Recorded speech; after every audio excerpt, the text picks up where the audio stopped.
Duvid here. We are live with my now weekly books that have changed my life, which, I guess I'm no longer going to call books that changed my life. And it's just going to be more generally books. So this week I will be discussing Freemasonry. Great topic, important topic. Elections yesterday in America, Freemasonry, extremely important to American history. I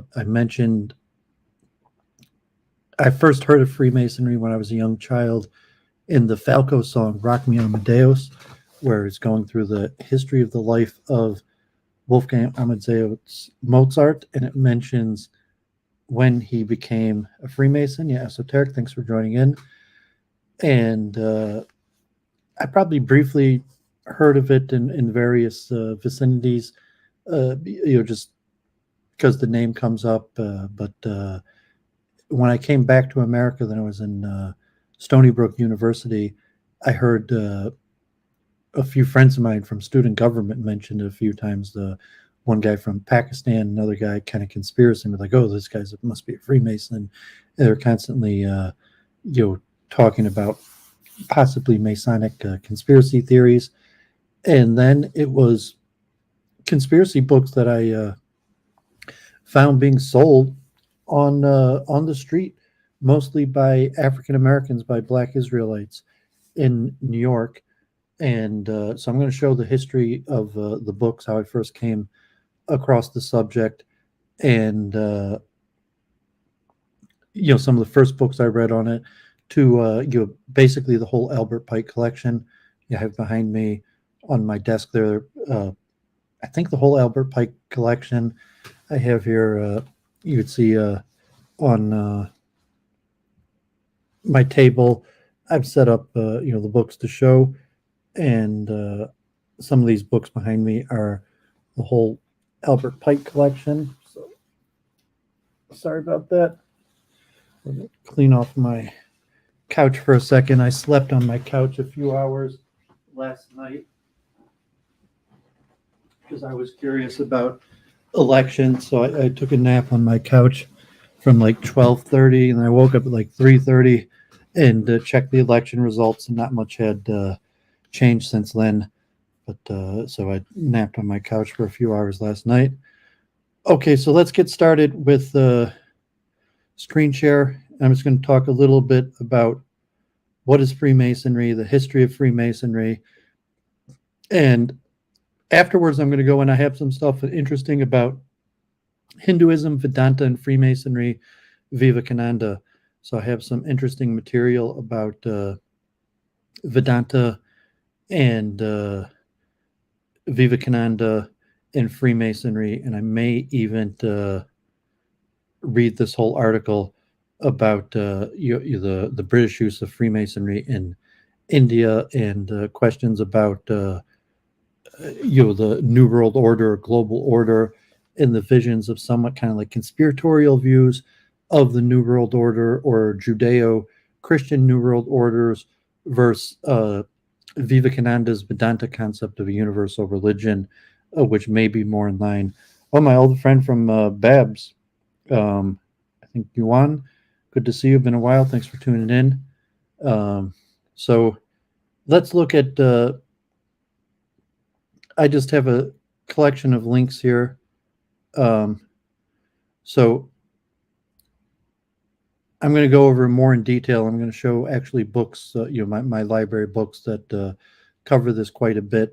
So generally, as I was talking with Claire on Monday, the main thing about Freemasonry, Skyworks, thank you for tuning in, is the structure of degrees, initiation, and rites, where Albert Pike, Morals and Dogma, where each degree has things that a person is supposed to learn, new responsibilities that a person has to demonstrate, and possibly certain privileges that a person gets for achieving more degrees. And in America, the most popular form is the Scottish Rite. And although Scottish Rite has its origins in Scotland, and I'm going to go more into the initiation rites.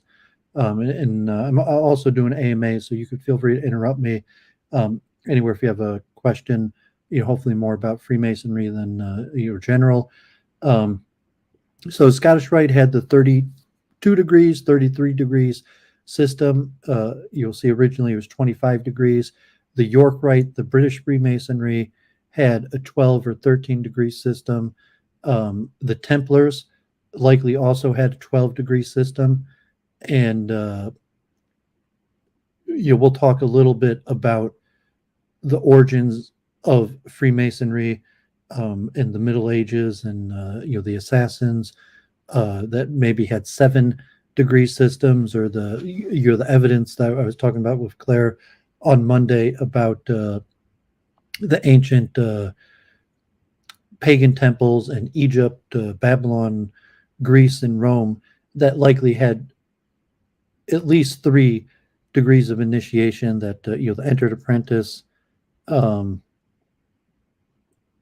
through the master mason. We'll talk about the variation of those degrees. So I just opened up a whole bunch of Wikipedias to give an overview. So here you have various, mostly in the West, Masonic associations. Here's another kind of diagram. You entered apprentice, fellow craft, master mason, and then you could choose which rite you're going to try to advance in, the Scottish Rite or the York Rite or the Templars. And here's more just a basic diagram, the structure, where almost all Masonic bodies and systems, A Truth Seeker, Good Seer, Shalom, have the basic 3, usually called the Blue Lodge, of where a person enters an entered apprentice through a master mason. And so like a master mason is a respected member of the community with the full privileges and rights of a local member of the community. And then the more secretive rights above that, that you have a relationship to regional power, or when Masonry was dominant in controlling the state, to things like military and intelligence and governance and all sorts of various things. And we'll talk about the early construction guilds. So I'm going to talk about the history. I have a whole bunch of books on the history of Freemasonry. So just see, like, this is just Wikipedia to give a basic. Generally, I have a positive view towards Freemasonry. Freemasonry is different nowadays than it was in the past, and it's questionable, like, what does Freemasonry mean? But Duvid will have generally a positive take on at least the concept of Freemasonry. And so, this is just in the United States, and the numbers aren't exactly clear of Grand Lodges and sub-lodges. So Masonic temples are all over America. Not quite like churches, but almost like churches. Every major city has a Masonic temple. A lot of them have multiple Masonic temples, and they have an organizational structure where there's a Grand Lodge, and you can see the Grand Lodge, Alabama, founded in 1821. There's 299 sub-lodges across Alabama with a membership of around 27,000 people. And there's also Prince Hall Grand Lodge, Alabama. So Alabama appears to have quite a few lodges, and so these are variations of organized masonry. So there might be a Grand Lodge and a Prince Hall Lodge that would be slightly different. So Florida has,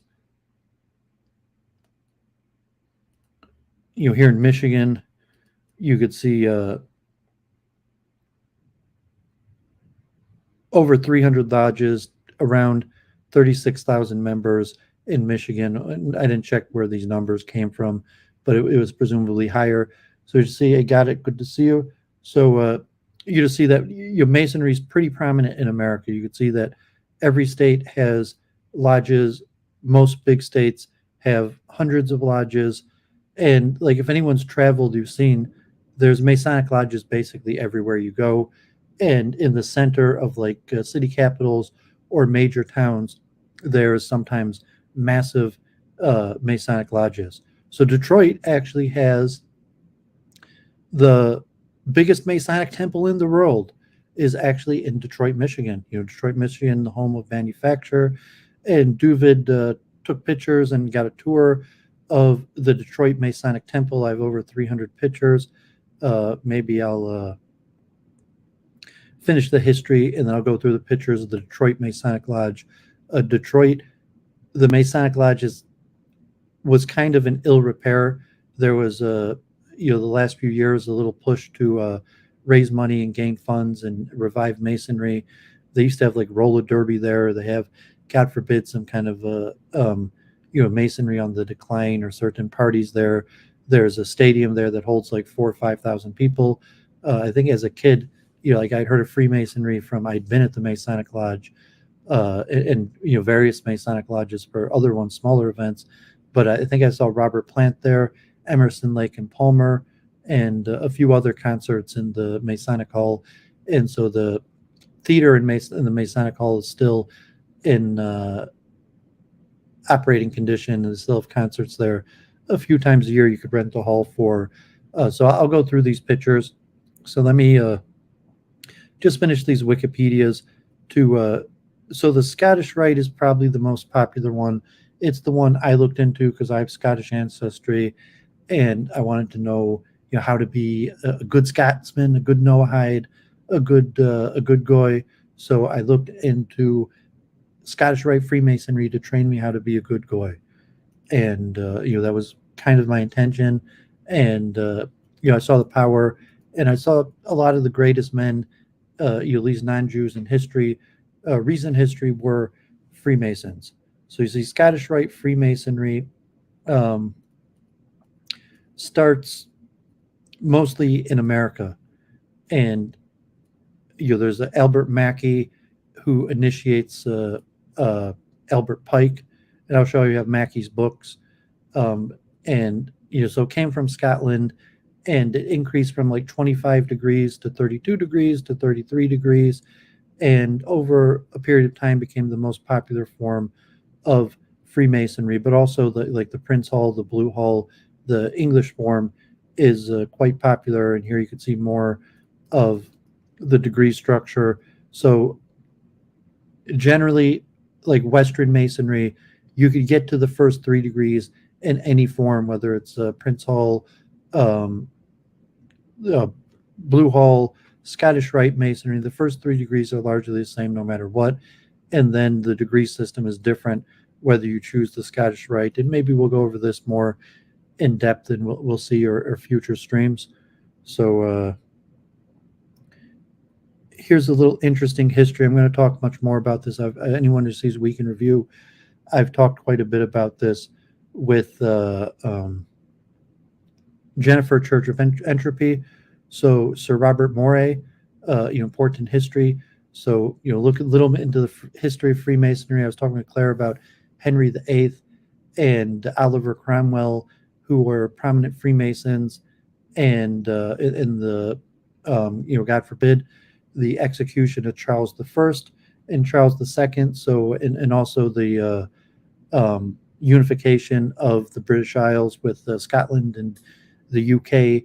So in the 1600s, Freemasonry becomes extremely popular in Scotland. They almost like rebuild King Solomon's Temple. I'll show you some books I have on interesting stuff about that also. So Sir Robert Moray was the founder, or one of the founders, of the Royal Society. And he was also a scientist, and he did research into tidal phenomenon. You relate to like Galileo and the gravitation of the moon. But the Royal Society, founded at Christopher Wren, Robert Boyle. You can see some of the names, and eventually led by Isaac Newton. But the Royal Society, which really created modern science, was a Masonic body. All of the members of the Royal Society were Freemasons. That's part of what got me into my interest in Freemasonry. Was I was studying science. I was looking like, okay, who are these names behind these people? Like Boyle, Hooke, Newton, that created science, and say, well, they're all Masons. If you look on the history, it's very clear that basically all of the originators of Western modern science were Freemasons. And so that was one of the first things that wanted to make me look into it. What is this about Freemasonry? And also, okay, like David's a Jew, not that big into Christianity, and a lot of you see like the Freemasons didn't believe in the Trinity or didn't believe that Jesus was God, and you'll see that also with the founding of the United States. So I'm going to show you some books I have in my collection also, and I've read more books, and it's a subject that I return to often about the birth of science and the involvement of Freemasonry. Till today, the Royal Society, um, so active inference is why is the name slipping me? In active inference, and the main scholar behind active inference is Carl Friston, who's a member of the Royal Society. I'm not sure today if you still have to be a Freemason, but I would assume Carl Friston's probably a Freemason. Probably most of them, if you're a member of the Royal Society today, you're probably a Freemason till today. The Royal Society in London today is headed by an Indian. So we're going to talk more about that also. So just look at the chat real quick. LDS, Freemasonry should be banned like it was in Hitler's Germany. So I'm going to show that right now. And the Catholic Church banned Freemasonry. Nazi Germany tried to ban Freemasonry. It's saying the Free Society, you want to ban it in favor of what? Freemasonry now is very weak, on the decline. It's like banning Freemasonry in 2022 is largely irrelevant, as opposed to pre-World War II, where Masonry was at its height, or I'm going to talk about American politics, also in the decline of Freemasonry in America. But I would assume, modern day society banning Freemasonry would be largely irrelevant. And Boqoreh Precision, thanks for tuning in. Great topic. English grammar was constructed by Freemasons too. So I'm not an expert in all points of British history, but basically for a period of a few hundred years, from the from about 1600, possibly till World War II, but certainly till Napoleon in the mid 1800s, almost all of the aristocracy of Europe were Freemasons, and possibly not in Italy. And like the question of whether like the Medicis or were Freemasons or not is not as clear. But in Europe, Northern Europe, England, France, Germany, possibly Russia, for close to 300 years, almost all of the aristocracy were Freemasons. And, the big names. That's why I said my interest in Freemasonry was studying science. And but science isn't the only field that would be like that. Politics and governance and royalty, and till today, things like Bilderberg conspiracies, and this point I don't even consider Bilderbergs, if they're all Freemasons, or consider a Masonic conspiracy. But certainly most of the legitimate names of the creation of the West were Freemasons from across the gamut of intellectual output. Not just like power and conspiracy, but we'll talk about that also, the overall structure.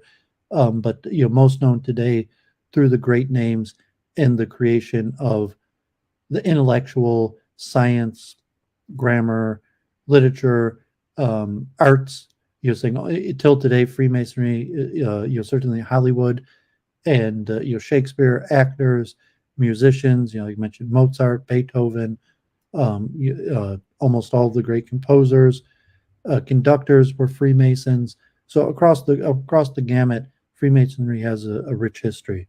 So a little bit on the history of Freemasonry. So Freemasonry itself will claim, just like the Bible or the Torah, claim its origin starts with Abraham, Isaac, and God in the creation of the world. But the earliest historical archaeological sources are much later, and like academic, you will have a different perspective. So the earliest Masonic sources appear in the Middle Ages. From here they're going to say like the 1300s, just in the name of Freemasonry, the origin of the term. The first origin of the term possibly appearing like the 1200s to the popularity of Freemasonry, which would go to the construction guilds. And the reason it's Freemasonry is, as opposed to Roman construction was done by slaves, the construction of the Middle Ages, mostly of the Gothic churches, were done by free men, people who out of their own accord and free will chose to join the construction of these mega projects, mostly churches. So that's the origin, Freemason, Mason referring to construction in marble, concrete, like today, masonry is still the term used for construction of like concrete and brick. But so the origin of Freemason comes from the Gothic churches, and there's a lot of records. IC3, thanks for tuning in. And some of the first texts, and I'll show I actually have copies of some of these first texts of manuscripts. But so we have evidence that some form of masonry with initiation existed going back to the early guilds and construction through the 1500s. Scottish masonry in France, there's some evidence in the 1500s. And then you have speculative masonry about 1600. And, said Robert Murray and King Henry VIII, that, the kind of rise of the historical record of masonry is with Henry VIII. And I was talking with Claire that Kanye West was talking about divorce and the Jewish role in divorce, but Henry VIII was Catholic and married Catherine of France or Spain. I'm not the history of the British monarchy, and then he wanted a divorce, and the Catholic Church didn't want to grant it, so he becomes Protestant and he brings in the rabbis who allow him to have a divorce, and Freemasonry becomes popular in the British government in order to balance power between Protestants and Catholics, and giving Jews a foothold. But so Freemasonry is majority Protestants and Catholics who are in conflict across Northern Europe, and also Jews, although in a much smaller amount. And so I'll show you some of my books on that, and it's really a big topic, for other streams to go too much into detail about that. You could see, like, related, that King Henry VIII became a Freemason and a Protestant due to divorce, and the papal ban of 1738, the Catholicism officially outlaws Freemasonry in 1938 till today, where from 1983 it's hasn't been outlawed, but it's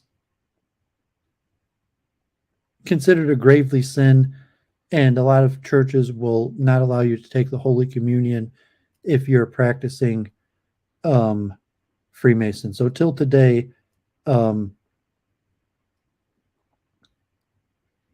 Freemasonry is not as strongly banned, but basically banned in the same way. Oh, Ashley, thanks for tuning in.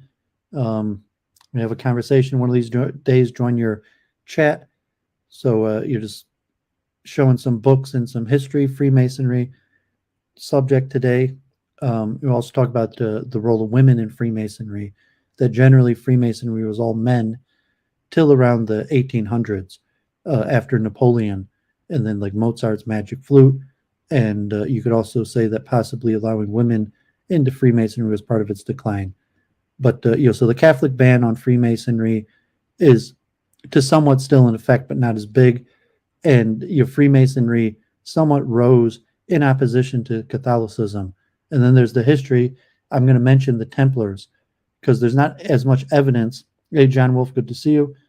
That the Templars were a Freemasonic body. And so obviously the Templars were Catholic, and they had some sort of initiation degree system, but it's unclear if you call them Freemasons. So a lot of historians that say we'll talk about it more from the Masonic point of view. Masonry is ancient and always existed, but from the historical record, Masonry arises in England, Scotland around the 1600s, and becomes popular through Northern Europe, through the World War II, almost dominating it, where Freemasonry largely dominates Protestant Europe by the mid 1800s. That Freemasonry is the dominant force in Protestant Europe. So God forbid, mention the Holocaust in World War II. So there's a lot of Judaic Masonic conspiracy theories, one of which the Protocols of the Elders of Zion, God forbid, which claims that Masonry is ran by the Jews and for the benefit of the Jews. And there's a history of that going back over 200 years.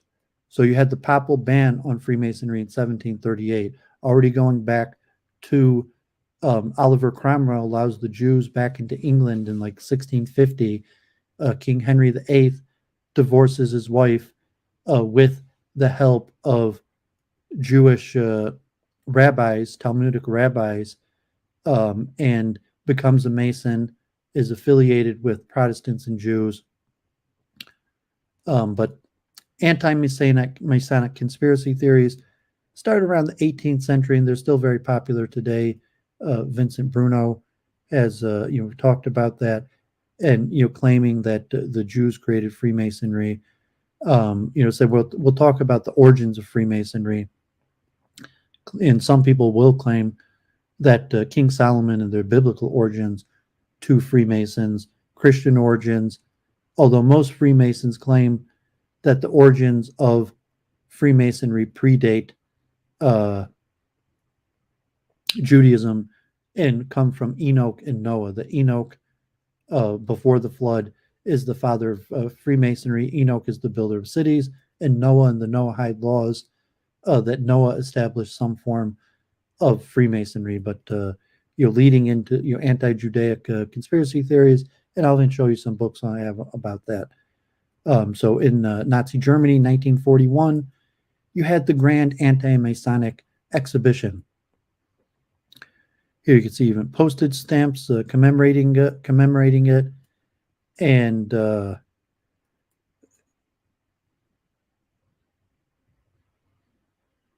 guess it was in occupied Serbia. So just the exhibition, largely complaining and trying to show a Judeo-Masonic conspiracy theory, and God forbid, Freemasons eventually get killed in the Holocaust, that the Nazis eventually persecute and kill Freemasons. It's estimated anywhere from 5,000 to 25,000 Freemasons were killed. So even full-fledged Aryans and Germans who refused to renounce their Freemasonry were eventually put into death camps and killed. God forbid. So you just mentioned that, and I'll show you some books I have on that. For American, okay, so two more I'm going to show here, and then I'm going to show my books. So the Illuminati, like I was mentioning, the papal ban on Freemasonry occurs in 1738, and Freemasonry is most popular in Protestant Europe and Northern Europe. And Protestant Europe has a lot of Catholics. Like, I covered that in my intermarriage in the Jews, emancipation of the Jews, that like Germany, for example, is about half Protestant, half Catholic, with just like 1 or 2% Jews. And England, the War of the Roses, also about half Protestant Catholic. God forbid, till modern times in Ireland with Protestants and Catholics. And the Catholics banned Freemasonry outright. So Illuminati is a form of Freemasonry that has more of a, less like the fraternal order, but more the focus on social engineering. And there's Adam Weishaupt. There's questions of his relationship with the Rothschilds and the Jesuits, or various orders and bodies that were Illuminati, so to say, if you want to use the word subvert Freemasonry for some form of social engineering. Charles Moskowitz is a very anti-Illuminati. However, you could take a more positive view on Illuminati, and a lot of it becomes a secret society within a society. And like questions about Christianity, you'll say that, are there anti-Christian Masons that run Christianity, or can a Masonic body usurp the power of the Catholic Church, even though they're not Catholics? And so it goes through conspiracy theories. But Illuminati is an important part of European history, and I'll show you some interesting books I have on the subject. So just to mention, in America, we had elections the other day. Most of the founding fathers of America were Freemasons. George Washington, Thomas Jefferson, Benjamin Franklin, and they had somewhat heretical opinions on Christianity. They definitely didn't believe in the Trinity. They unlikely believed in the divinity of Jesus Christ, and they were more theists that maybe believed in the lessons of Jesus, but believed in universal theism. And I'll show you some books about the American history and Freemason. Anyone who knows American history knows about Freemasonry. Safe Clark, shalom, thanks for tuning in. So the Anti-Masonic Party was formed after the murder, God forbid, disappearance of William Morgan, who spoke out against Freemasonry and disappeared, presumably murdered by the Freemasons. And one thing, when I start showing you the initiation in the books, Freemasonry puts the fear of God in you, because anyone who's ever looked into Freemasonic literature knows the first thing it says is it's a secret society organization, and the punishment for revealing the secrets is death. And, like, God forbid, it's unlikely the Masons are still involved in conspiracy theories, but historically in the literature, going back to the Templars or the ancient Freemasonic Society, to the initiation literature, all of it has these oaths, and the penalty for breaking the oath is death. And, God forbid. And, there could be the negative publicity. So William Morgan disappeared. He was a critic of Freemasonry, and it was assumed that he was killed by the Masons.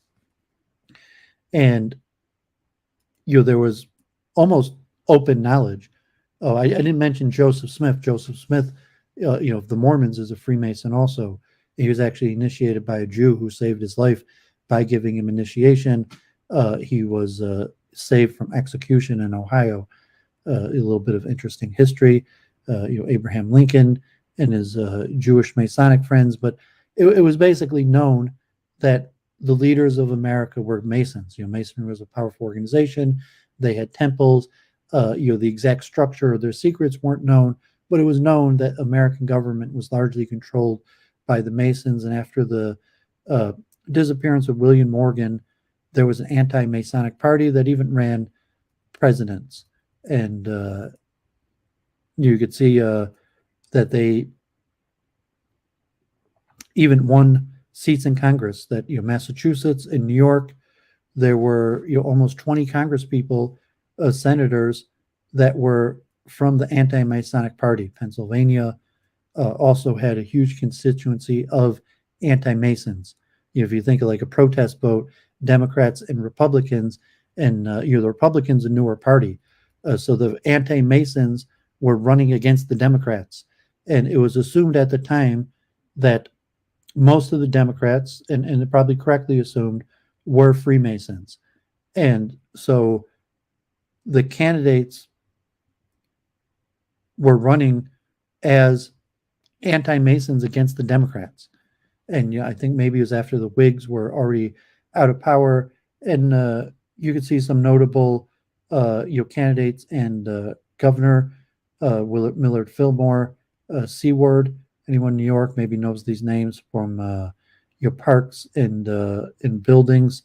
The governor of Vermont was an anti-Mason, in various leading positions. So people who've checked American history, you might know, like, okay, these prominent politicians were Freemasons, but also like the political party, the Republicans didn't always exist, and one of the parties was called the Anti-Masonic Party, and they actually had a sizable amount, not a huge amount, but a sizable amount of people who had won elections in Congress and even ran presidential candidates. If you look at the history of America, 1832, 1880, one of the candidates was the anti-Masonic candidate. So you just show some interesting aspects of that history. So let's see some books. So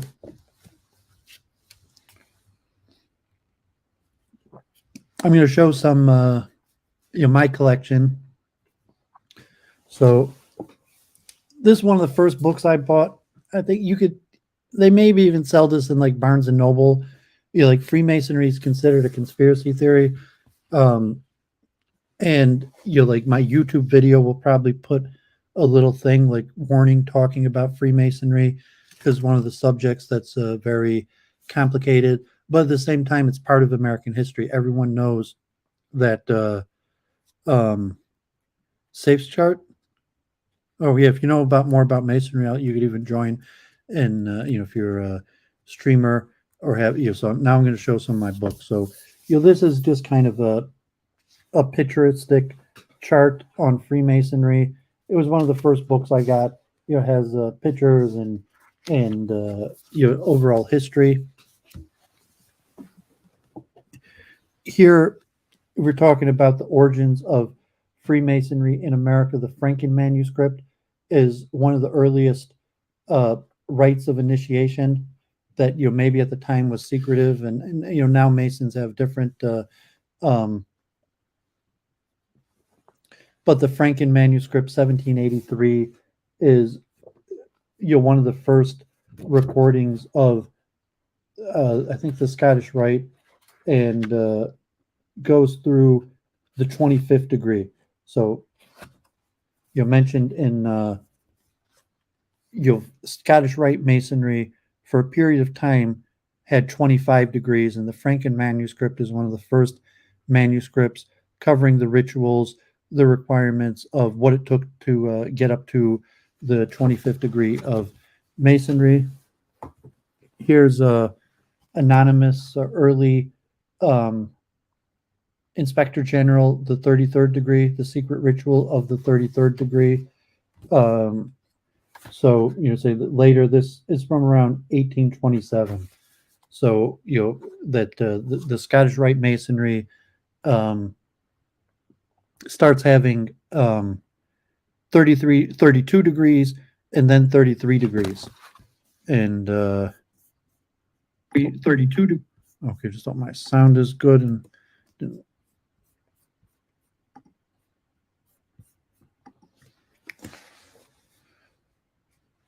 okay, so get these out of the way.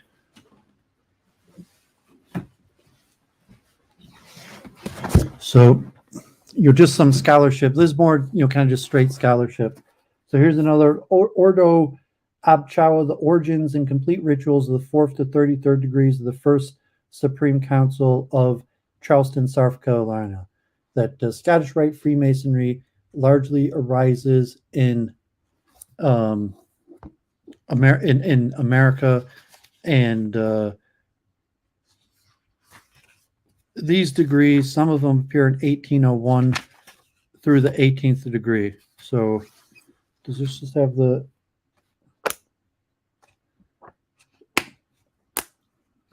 I haven't looked at this for like 10 years, so most of these I haven't taken off my shelf.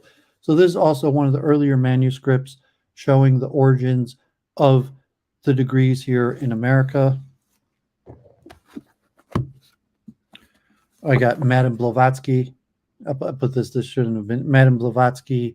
When I talk about India, Theosophy, the founders of Theosophy were also Masons. And we talk about India, I might go more into that. So Madame Blavatsky and Theosophy is I wouldn't necessarily call a Masonic movement. However, Blavatsky and Annie Besant and the other main founders of Theosophy were Masons. I had these. This is language of a hand. This is actually interesting. Older book, Chero, of reading how to read palms. So I because these are these printers. I had them on the same shelf. The Kessinger's Publishing of Rare Books. So I just had them together. So they're not. I had a few books that weren't Masonic.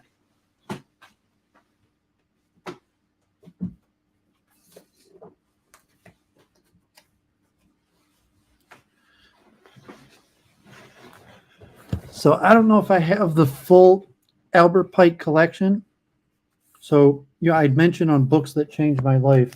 One of the first books I got off the street, and once I finished these bigger books, I'll show, some more generic books. But after I'd read a handful of books and I was interested in Freemasonry, I was informed this is the book you should read. And, till recently, like for actual Masons, this is probably one of the main books that's still read, Scottish Rite Masons, and it has the degrees 1 through the 33rd. I'm not sure. I forget if it has the 33rd or just the 32. So I think it just has the 32nd degree, and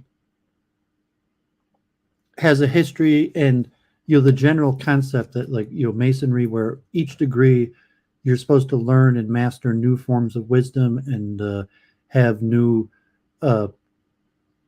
privileges and responsibilities. And so it's very systematized in breaking down what you need to know, when you need to know it, and kind of like a life view and a plan. So Masonry is a nice view. Is probably, I'm not sure if I'm losing reception. We got weak reception or something. Hopefully I'm not having any problems like that.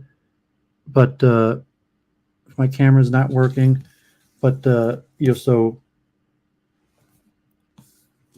Morals and Dogma, great book covering all 33 degrees, 32 degrees, with the overview of kind of like each degree, what it means, what you need to know to achieve that degree, what you like a life path for yourself in terms of acquiring wisdom. Here's a short book, Albert Pike, The Meaning of Masonry, The Evil Consequences and Schisms in Dispute for Power in Masonry, and the Jealousies and Dissension Between Masonic Rites. So Albert Pike kind of unified the rites. He presided over Masonic initiations for over 30 years. So, just a question about what do they mean, schisms between various Masonic groups and the rites that they use. Here's legends and readings of ancient and accepted Scottish Rite Freemasonry. Albert Pike. So a lot of his is about the legends of the origins. So Albert Pike is not definitive, like this is the history of Freemasonry. He'll call it speculative, like that Freemasonry always existed from the most ancient of times, and talks a lot about Egyptology and Rome, Greece, the Bible, Hebrew, and even Vedic, Vedantic, Native American. Albert Pike was the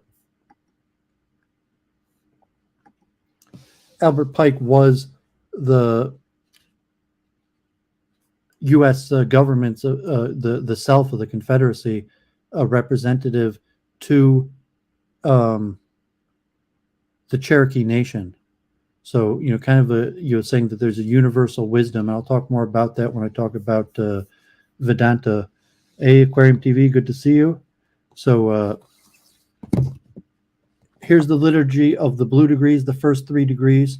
The most important of the Masonic degrees, the entered apprentice and craftsman and master mason. Another esoteric works of the 1st through 3rd degree according to the ancient accepted Scottish Rite. Here's one, porch in the middle chamber, book of the lodge. Most of these books I read like a decade ago, so I didn't like even prepare and look at these. So a lot of these are just quite like the questions and rituals of the Masonic rituals. Here's the Book of Words, which I think is a dictionary of a lot of like esoteric ideas. And here's a nice, also good one, a collection of lectures from magnum opus or great work of Albert Pike. So probably after Morals and Dogma, this would be the next, for the readers of Albert Pike, the magnum opus, which is I think lectures that he gave upon initiation. So Albert Pike presided over initiations for over 30 years, and at the initiations, he spoke, gave lectures, and so it's a recording of those lectures. Albert Pike talks a lot about Kabbalah, but Masonry is not based on Kabbalah. Masonry synthesizes all wisdom systems. So Albert Pike starts mentioning the Kabbalah, maybe even in the earlier degrees, and in the 20th degrees, I have to review my literature and reading. He goes much more into detail about Kabbalah, and even like whole 50 pages about Kabbalah. But no, Masonry is a synthesis of all wisdoms that does not rank them as one more powerful, and the degrees are more designed, like in order to reach higher degrees, you have to master various aspects. So you start learning a little bit about Kabbalah in the first degrees, and over the period of degrees, you have to learn a little bit more, but also about the Bible, Christianity, Roman, Egyptian, Greece. It used to be you had to do all of Euclid's proofs, like in the olden European days, like when Masonry was more directly related to construction. In order to reach higher degrees of Masonry, you had to go through all of Euclid's proofs. And in Europe, when Masonry, like from the 14 to the 1600s, where you had pre-Masonic days, it was as a young child, you would become a Mason at like 10 years old, and you would get like your scratching board for school, and then you would learn Latin. And so, that's, you call it Judeo-Masonic conspiracy theory, that Masonry, it's a universal, monotheistic, and synthesizes all traditions and doesn't favor one tradition over the other. But so let's look at some of these history books. So this was one of the earlier books I read, Isaac Newton's Freemasonry, The Alchemy of Science and Mysticism. And Isaac Newton wrote a lot of literature. Isaac Newton, believed in alchemy. And this book talks about, Robert Murray and the creation of the Royal Society and Newton. And so it's a nice history of Isaac Newton's Freemasonry and the Freemasonry of the time of Isaac Newton. Here's another interesting book, Secret History. These are kind of mediocre, these books, but just on my Max Booth, The Secret History of the World as Laid Down in the Secret Societies, which gives, I'm not sure if this book is just Masonic, so it doesn't, it gives kind of a Masonic version, kind of like I mentioned in J.G. Bennett's The Masters of Wisdom, of from the earliest of times till today, of progression of forces, including the growth of Freemasonry. This is a very interesting book. As I mentioned, the Templars. So secret societies in the Middle Ages, the Assassins and the Templars, secret tribunals of Westphalia. So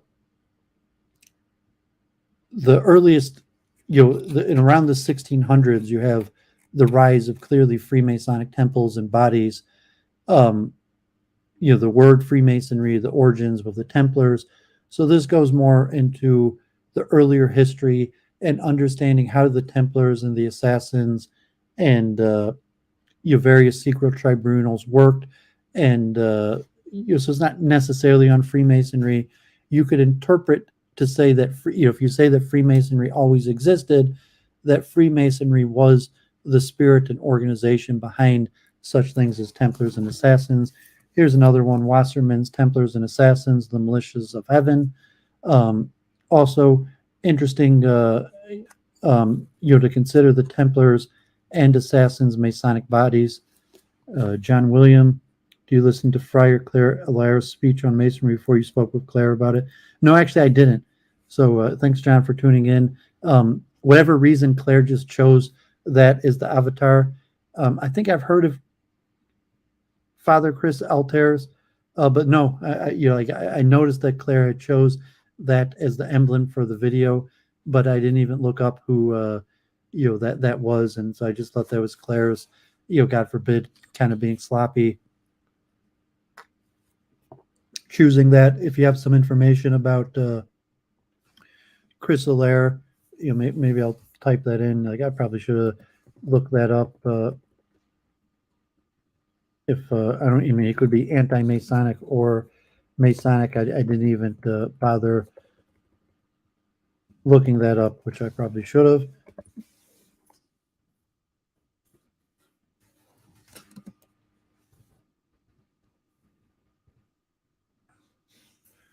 Okay, I'll have to look it up later. My hands are fumbling. This one's really interesting. It's like because I was in construction, and Masonry is most related to the history of construction, and talk about the history of America.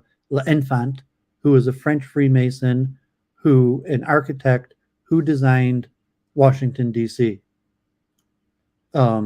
So maybe not the most well-known Freemason, but the effects of like conspiracy theories, like when I first started reading it, like conspiracy, like look at the layout of the city, like Washington D.C., and saying that it was designed by Freemasons. Obviously, like in Detroit, Woodward Avenue, Judge Woodward was a Freemason.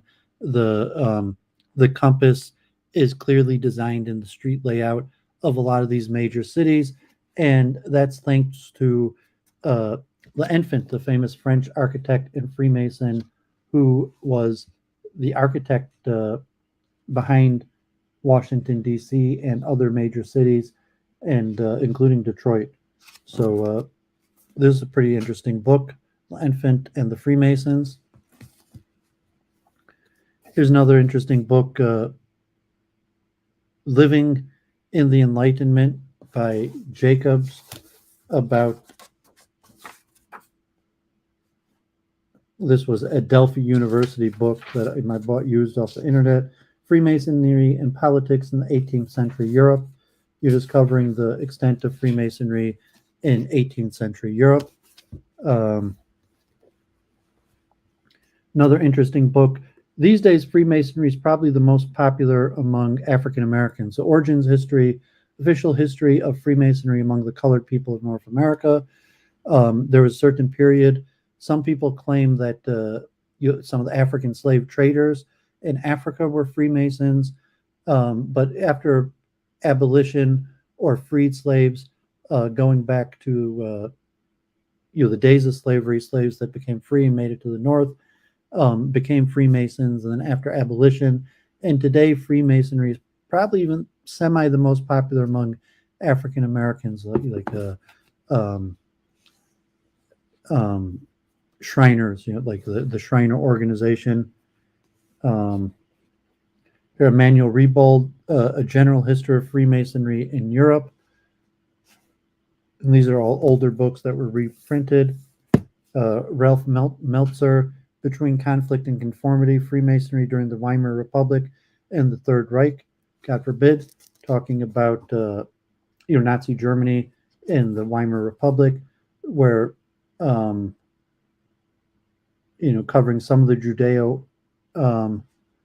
Masonic conspiracies, and just good overview of what was the state of Freemasonry and the destruction of Freemasonry during World War II. Here is Mark Tabbert, American Freemasons, 3 Centuries of Building Communities. Nice overview of the growth of Freemasonry in America and the decline of Freemasonry in America. And here, Albert Mackey, the history of Freemasonry, its legendary origins. So I think Mackey, this is a historical book. Albert Mackey was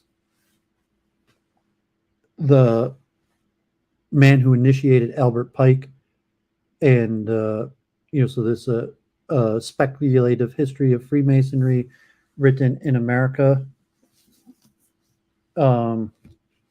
Church of Entropy saying, do the Freemasons prefer deism? Well, theism. I know deism. The question, what's the difference between deism and theism? But generally, it's a Freemasonry amalgamates, synthesizes different belief systems together under a theistic framework. That generally Freemasons, the ritual refer to the grand architect of the universe, and it's unclear you say whether that's you would call a deity, like the grand architect of the universe, whether that's a deity, but it's theistic. I'm not sure if it'd be considered deistic.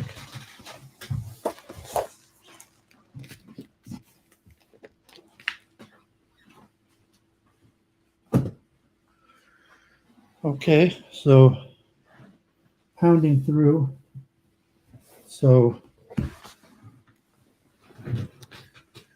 Robert Lomas is probably one of the most popular pro-Masonic writers in America. He's written a bunch of books. Here's Freemasonry and the Birth of Modern Science. I mentioned Moray and Newton and the Royal Society. Church of Entropy is here. We can review. You mentioned almost all of the big names in Western science were members of the Royal Society and were Freemasonry from about 1600 till 1850. Like, I would assume Carl Friston today is a member of the Royal Society, is a Freemason also. I don't know. I didn't look into it. But certainly from like 1600 till 1850, all of the big names in science and math and the Royal Society are Freemasons. So Robert Lomas is a pro-Masonic writer. Here's the other popular book, Turning the Solomon Key, about George Washington and the founding of Washington, D.C., and the early fathers of America. Robert Lomas, The Secret Science of Masonic Initiation, and The Lost Key, The Supernatural Secrets of the Freemasons. So I said Lomas anyone knows anything about Freemasonry, is a very popular Masonic writer. Here also, Manny P. Hall, I think it was Canadian, most popular for being the author of The Secret Teachings of All Ages. So I believe Manny P. Hall was like a 30th degree Mason, a high-ranking Mason, and here's his book, The Lost Key to Freemasonry. And he was what you call an Egyptologist. Here's another one, The Lost Keys of Freemasonry. I think these ones are different. The Lost, but this is the main famous book of Manny P. Hall, The Secret Teaching of All Ages. And as I say, Freemasonry doesn't necessarily promote one wisdom over the other. It synthesizes, and anyone could be a Freemason and hold on to their specific tradition. You could be a Jewish Freemason, a Christian Freemason, and continue being a Jew or a Christian or a Muslim or an atheist, maybe not an atheist, possibly, or agnostic, or a pagan. But you have to learn and do things, and the key is to synthesize it. So the Masons were most famous as Egyptologists and synthesizers of ancient cultures, specifically in England, like Napoleon, and when they went to Egypt, like the British Museum, and they were trying to figure out Egyptian culture. At the time, Egyptian culture was the main thing that they would try to understand, and they would learn like hieroglyphics and visit the pyramids, and also almost all of those people were Freemasons of the Egyptologist. And so Manny P. Hall, one of the definitive works on The Secret Teachings of All Ages, a really great book, just talking about various spiritual wisdoms and ancient societies and different ideas.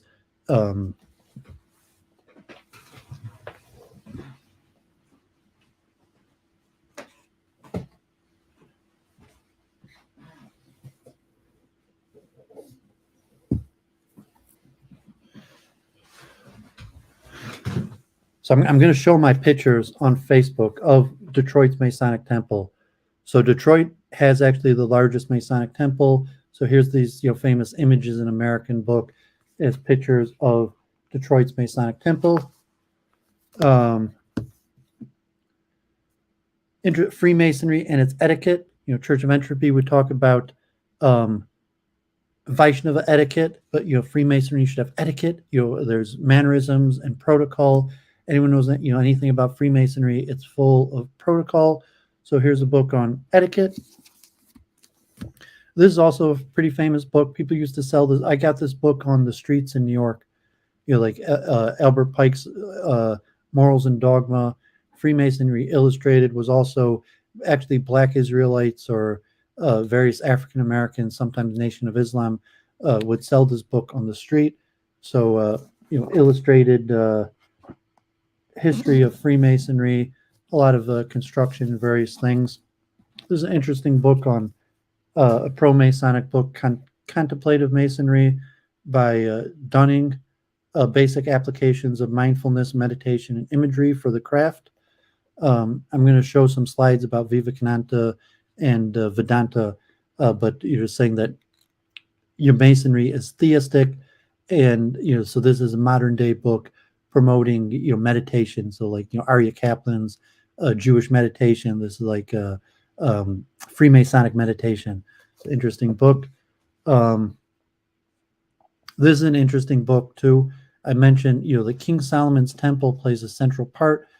Someone was mentioning Hiram of Tyre, the legends and the rituals, the first degree of Hiram Abiff, and that Freemasonry, if not created, but King Solomon and the leaders of nation and the secret chamber under King Solomon's temple.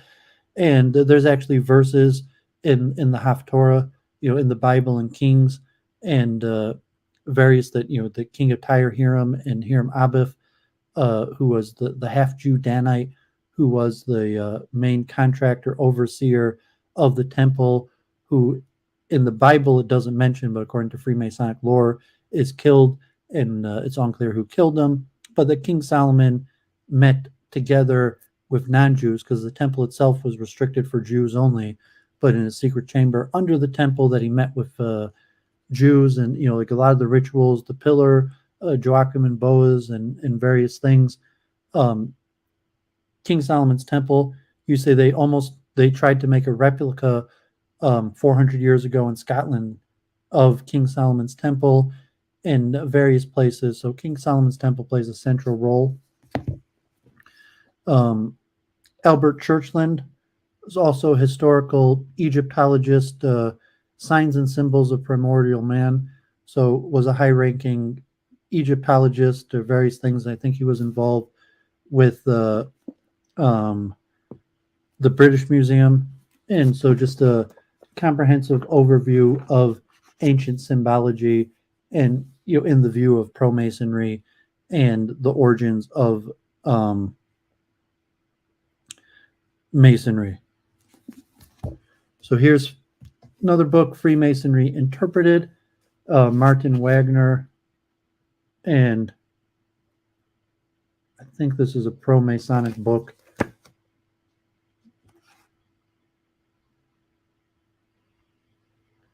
And that's why I was talking to Claire, Freemasonry as a religion. So here are rights books. So some of these are the earlier ones of the actual, I guess if these are probably written for Masons. If you were going to become initiated and you wanted to memorize the ceremony, it's kind of like a prayer book, or like a playbook or something. The code, what you're going to have to do, and these have probably changed over time. So this is one of the earliest printings of. I think this man was actually Jewish, who compiled this. Ezra. I forget the name of the compiler. But I think one of the earlier compilers of the Scottish Rite was actually Jewish in colonial America. But and these would have been books published for Masons who were going through the rites. Here's another famous one: Bell's Order of the Eastern Star. Here's Duncan's Ritual of Freemasonry, and here's Knight Templarism illustrated. So today you had the Knights Templars like in ancient time, but as showed today, there's still a path of Freemasonry of Knights Templarism. So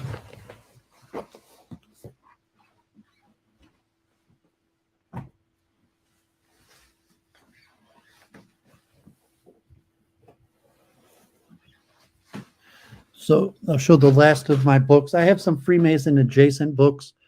Like I mentioned, the Theosophy were not necessarily a Masonic body, but the founders, Madame Blavatsky and Besant, and the other main founders of Theosophy were Freemasons. I have some stuff on Rosicrucians. I have something on the Golden Dawn, and a lot of secret societies are Mason adjacent, or the founders of them were Masons, but you wouldn't necessarily call them exactly Masons. So these were some of the first books that I got. So actually, this is the very first book I got on Masonry, Epperson's The Unseen Hand, which an introduction to the conspiratorial view of history. And it's not completely about Masonry. It covers a lot of things. This is probably one of the best-selling books ever on conspiracy theory. Now, with like QAnon and other things, this book was written in 1985, the first printing. And Epperson, The Unseen Hand, and covers various things about American history, inflation, economics, government, the Russian Revolution, Cuban Revolution, the Rothschilds, the Monroe Doctrine, the Federal Reserve, and a lot of it involves Masons. Not just Masons. some of it, bankers and global elites. But a lot of the conspiracies, it is well documented. Not necessarily disputed by Masons that or historians that say yes, in fact, many of these big players in history were Masons. I ordered this book online later. So Epperson, or no, maybe I got this also in New York off the street. Epperson's Masonry Conspiracy Against Christianity, Evidence that Masonic Lodge has a Secret Agenda. So this is an anti-Masonic book that claims that Masonry is secretly serving to undermine Christianity by the same author, Ralph Epperson. A generic book, Secret Societies Inside the World's Most Notorious Organizations, a lot of covering Freemasonry. Another Rule by Secrecy, Jim Marrs. So these were some of the first books I read. Before I started actually reading Masonic books, I was reading these conspiracy books that mentioned, the Masons. And so these were books. Some of them I actually bought off the street in New York City from mostly African Americans. I interviewed Veronica Kuzniar on my channel. So World Freemasonry Unveiled, Ordo Ab Cha. So this is an anti-Masonic book published by the Nazis. Even has pictures and covers the conspiratorial view of Judeo-Masonic, and was Nazi literature translated by Veronica Kuzniar, who I interviewed on my channel. Here's another conspiratorial book, Freemasonry and Judaism, Secret Powers Behind the Revolution, that talks about the French Revolution, the role of Freemasons, and Judeo-conspiracy books. I would say this, I think I mentioned this book to Luke Ford in the past. This is probably the greatest conspiracy book I ever read. Nesta Webster's Secret Societies and Subversive Movements. That is, God forbid, quite counter-Semitic, and talks about, the French Revolution, the Illuminati, the Bavarians, and Kabbalism. It's kind of like an anti-Kabbalah book. If Liam was still around, Aquarium TV. This if you want to actually add intellectual basis, I think her father was some sort of like Anglican priest, and she lived through World War II. And I'm not sure if she's counter-Semitic, but she blames Kabbalah, and she talks about Kabbalism as a secret society, where she'll refer to Masonry, Illuminati, and Kabbalism. And her theory, like Liam,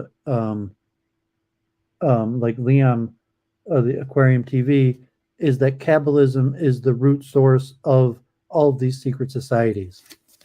And here she has another one, and God forbid, this is written after World War II, but it's kind of the type stuff that was very popular leading into World War II. The world revolutions, the plot against civilization, Nesta Webster, going back to the French Revolution and conflict between the Germans and the French, and socialism, the rise of anarchy, and World War I, and so it's largely counter-Semitic, but she doesn't necessarily look at it as all Jews or whatever. She blames Kabbalism and Kabbalah, and she'll call Kabbalah a movement that is an outgrowth or part of the Judeo movement, but more behind various what she would call secret societies that have subverted the church and the royalty and the governance, but very well documented in research. So this is actually probably my favorite of these books, Nesta Webster. A lot of information, although definitely I'm pro-Kabbalist. So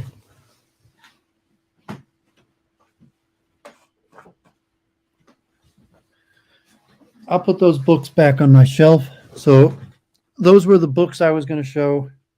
That's I covered a little bit about the history.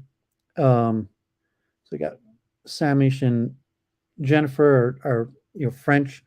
Uh, so Freemasonry definitely played a big role. Also, so I mentioned the rise of Freemasonry in England, related to Robert Moray and Oliver Cromwell and the execution of Charles I.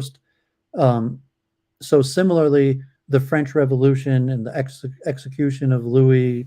I don't even know which Louis. I'm not that great of European history like that. I forget which Louis was executed in the French Revolution, but most of the people involved in the French Revolution are Masons. And so if you have Judeo-Masonic conspiracies, there's some level of Jews, and I believe Napoleon was a Freemason, and but that's occurring 200 years later, and you already had Masonry rising with the Royal Society, but similar, you have fights between Protestants and Catholics, where Masonry serves as somewhat like a mediating point between Catholics and Protestants, and includes Jews. Jews are a small percent of the population, but Jews are disproportionate among Masons, and a lot of like court Jews or bankers, even rabbis are Masons. And so I also wanted to talk about Hinduism, Vedanta, and Freemasonry, because theoretically, like I was talking to Claire, Freemasonry is true, has ancient origins. Like I was saying, like I'm not an initiated Mason. I'm not a member of any Masonic lodge. I know a lot of Masons. I'm generally pro-Masonic, but the conceptual of the degrees and going through life and like an organized progression of wisdom through the Masonic degrees. Like there's a lot of things to know, and a lot of paths we're gonna chart over our lifetime, privileges and responsibilities. And I think the Masonic templates of degrees is really one of the most informative things I ever came across. And as I said, I was interested in Masonry, not because I necessarily wanted to become a Mason, but because I saw many of the greatest people of history were Masons, specifically in the sciences and construction and the arts and a whole bunch of things. It's really good to see you. Um, so I was mentioning, Claire was talking about, there's Christian Freemasonry, but the Freemasonry is also very popular in India. And, a lot of people in the West, they're like, oh, the New World Order, the Illuminati, Judeo-Masonic conspiracies. But to some extent, Vedanta and Hinduism is probably the most in line with Freemasonry. So you have the initiation systems of the ancient Egyptology, Rome, Greece, Babylon. Most of those cults don't really exist anymore. I mean, maybe to some extent, like Egyptology still survives, as where Hinduism still survives, still has initiation systems, still has uh, temples and deity service, and the synthesizing of all worldviews is most in line with Vedanta. So the last part I wanted to cover was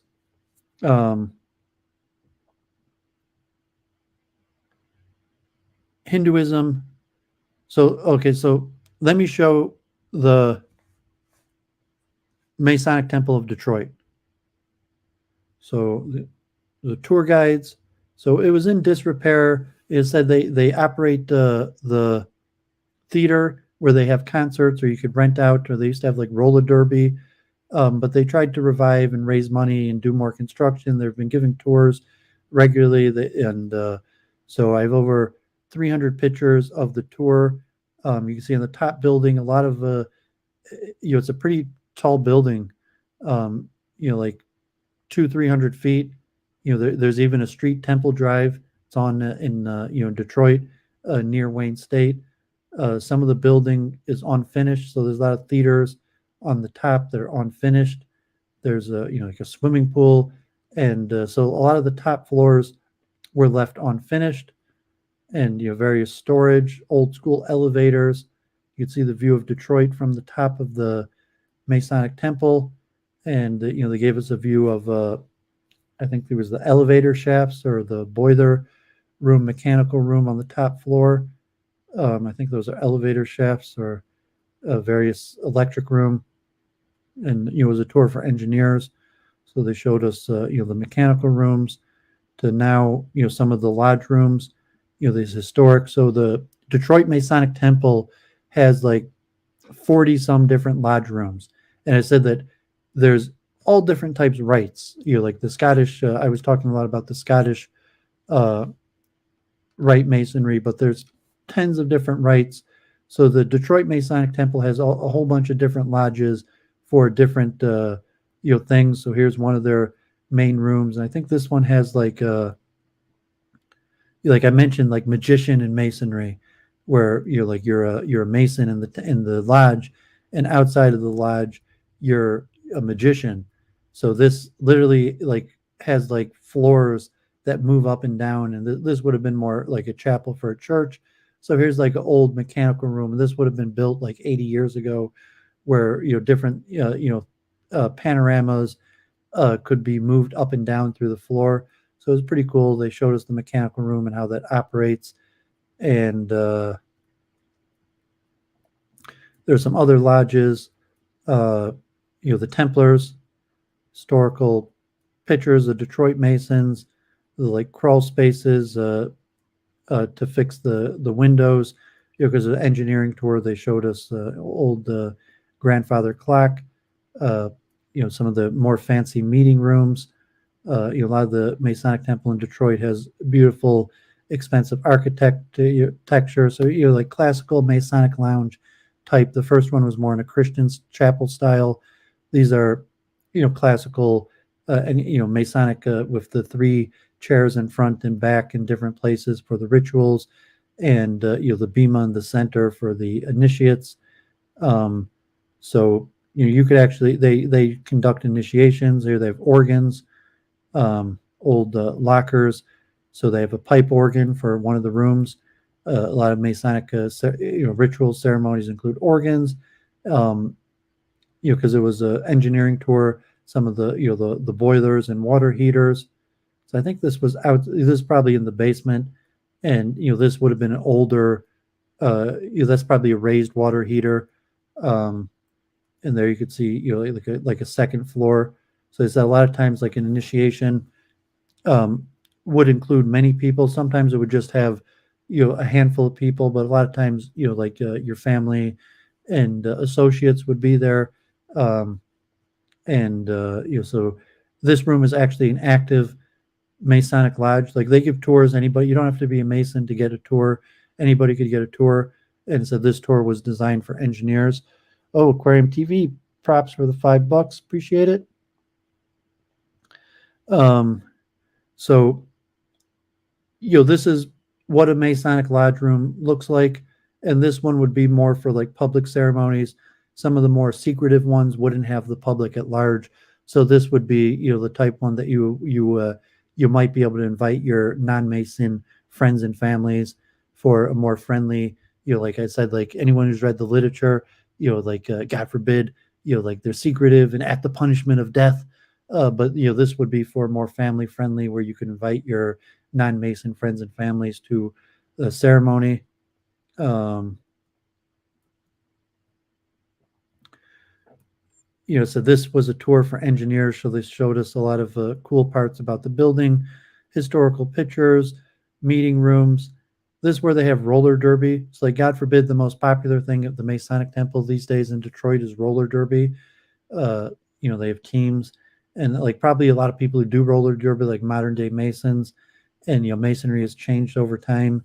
And say like people claim Masonry is now more like satanic or Luciferian, and possibly like a lot of like strippers or prostitution and like roller derby. And but so the most popular thing at the Masonic Temple is roller derby. So here's their big roller derby. There used to be a large swimming pool. It was elevated like on the 4th floor, something like that. And so they showed us the swimming pool. Here we're out on the roof. So, it's a really great architecture, good views. Here's a Wayne State of, the city in Detroit.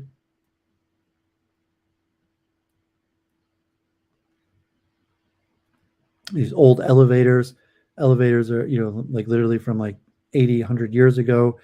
Here is the front entrance, maybe when they have concerts there, fancy, buildings, revolving glass doors. Um, so usually it's closed off. We entered on the side. The building's kind of in disrepair. So here's the Masonic Theater. So I said, when I was a kid, my dad brought me there.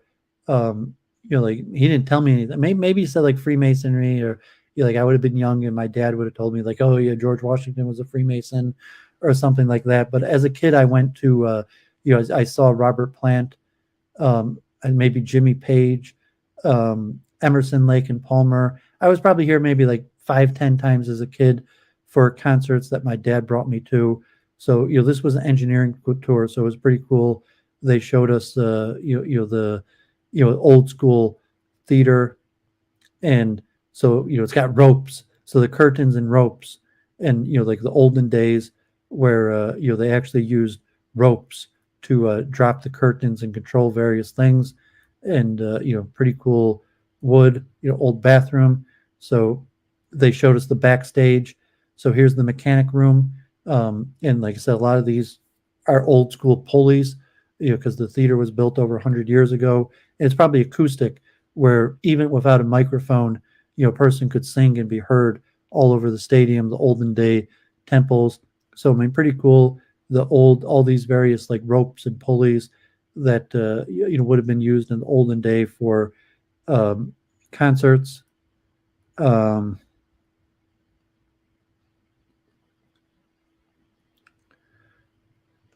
so this anyone from Detroit, this is official engineering tour of Masonic Temple. So people probably been there. Like fancy mechanic room, all these levers and pulleys. Who knows what they all do, but for all the mechanics of the operation of the lights and the curtains and stage effects, all these levers and pulleys. There, I think we went outside for a minute. I think there was already getting late. We saw the box office. Here's the back room storage behind the Masonic Temple. They have like a back room of storage for seats. Here's like a balcony. So here's the VIP room. So for the actual musicians and performers, the backstage room and lounge. And he had some stories, Mick Jagger and the Rolling Stones and famous people who had, the bathroom backstage at the Masonic Temple, mechanical room, boilers. Here's the storage room. So in the boiler room, where they have, like water heater, furnace, they also have seats. I guess sometimes they take the floor out, or they could put seats in and they pile them all into the boiler room. And I think this is in the basement. So this is an engineering tour. So the mechanical room, some of it's been updated, but it's old school heating system designed in a way like over 100 years ago that you wouldn't be used so much anymore. So pretty cool. The kitchen, Masonic Temple has a huge kitchen, that could hold like hundreds of chefs. You could rent out the hall room. So like sometimes they make weddings or events. My mother's law group has had an event in the Masonic Temple. So this is their main like banquet room, or some of it's still not repaired. So they had like flooding. So they're still raising money hoping to repair it, but some of it's in good shape. They used to work with the auto show and saying this is like the great architecture, like when this was the biggest Masonic temple in the world, built in like the 1920s. It had a lot of money, very fancy architecture and design. This room you could rent out for like weddings. I know, even Jewish people, or you don't have to be a Mason to rent out their ballroom. The auto show used to use this room. He showed the lights. It also like a disco dance. They make I forget the party they make. They bring like street performers or various things. It's kind of like a discotheque now. So more of the kitchen, mechanical room.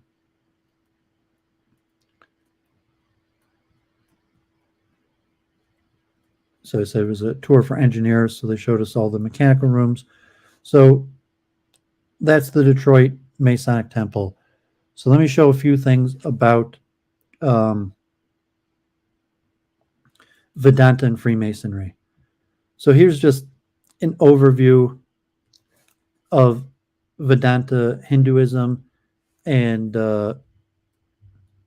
like Dharma, to say like Dharma is a central tendency of Masonry. We have like morals and dogma, Albert Pike, where Dharma could be considered like dogma, or rituals are also stages of life. The idea of ashrama, varna ashrama, where the degree system is kind of like stages of life as you progress through the various stages of life. You acquire interesting wisdoms, and you move up. And so there's just a quick article in comparing Dharma and Freemasonry. Vivekananda was a Freemason. This is interesting stuff. It's not necessarily that related to Freemasonry. Vivekananda came to Detroit. He spoke at Temple Bethel, where I had my bar mitzvah. And the speech he gave I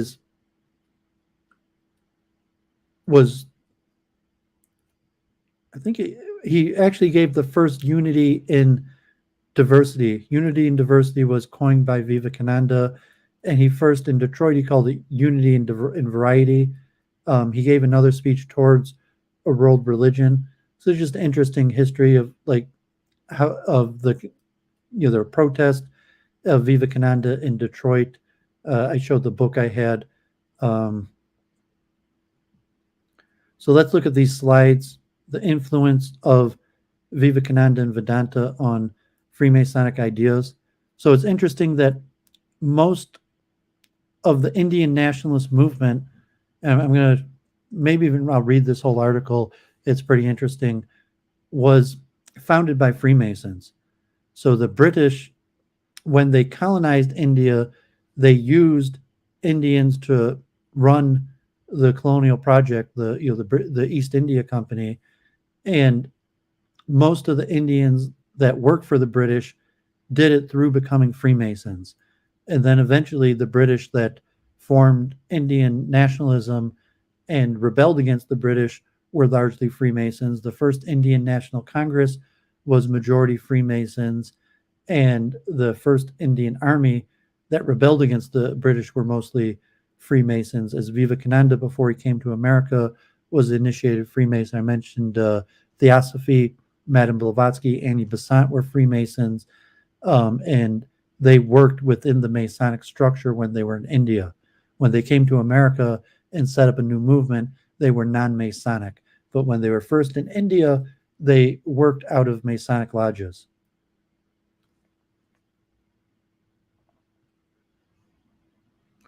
So these slides come from an Indian scholar. So it's talking about the history, the sources and influence: Greek philosophy, science, math, astrology, Hermeticism, Celtic Druid, megalithic cultures, Knights Temple, ancient Egyptian religion, philosophy of the East, Kabbalah, alchemy, symbolism, Bible, Hebrew scripture, stonemasons, ideas, and terminology.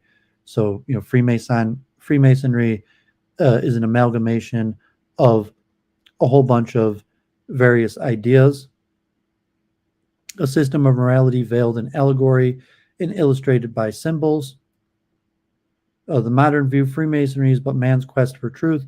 Truth indeed is the most important of the three grand principles upon which the order is founded. The truth that Freemasonry teaches is the knowledge of oneself. Our rituals and ceremonies are specifically designed to guide us in the spiritual journey, to dispel ignorance, to know God, and to finally experience God. So this is from Indian Masonic Temple. I had this book, so The Meaning of Freemasonry. I think I had this book, The Religions of world through all aiming at teaching truth, express truth in different ways. This is a Western Mason. So question whether monotheistic to Vedanta, dualistic, non-dualistic, pantheism, the role that generally Masonry is considered monotheistic, the three grand principles: truth, brotherly love, and relief, or like charity, degrees: apprentice, fellowcraft, master Mason. So I think, so you see the history of some of the first Masonic lodges in 1884. You see like all Indian Masons. So you had Indians possibly going back. I'll read an article and see more about the history, but where you had Indians within the British Masonic system, and that make it to become Masons through the British, to 1884, where you have all Indian Masonry systems. And I think Madame Blavatsky maybe wasn't, I think after Vivekananda, I forget the years, but she might have been before 1900 that she was in India. So you see like kind of Vedanta, the master Mason, the true knowledge of ourself, the consciousness realization of our divine potentialities. This is Wilmhurst, the Western Mason. Religion is the realization of the divinity already in man. Each soul is potentially divine. The goal is to manifest it. So here are Masons that Vivekananda knew before he went to America. And, the 1893 World's Parliament of a Religion, maybe he leaves, it takes months to get there. But Vivekananda is initiated. This I think is Vivekananda. This is Vivekananda. This picture here is Vivekananda in 1884. Although it's the authenticity, it's unclear. So a lot of people claim that this is Vivekananda in 1884 being initiated as a Freemason. But other people claim that the picture is not actually Vivekananda. But Vivekananda clearly was a Freemason, talks about it. There's records of him becoming one, whether that picture of his initiation is accurate or not. But these are Masons that Vivekananda highly regarded. And obviously he becomes a disciple of Ramakrishna. Ramakrishna was not a Freemason. Ramakrishna was a devotee of Kali. And if you consider, you could look from some greater perspective that, of Hinduism is a form of Freemasonry. But in terms of, these were initiated under the British system, Indians that Vivekananda had known before he came to America.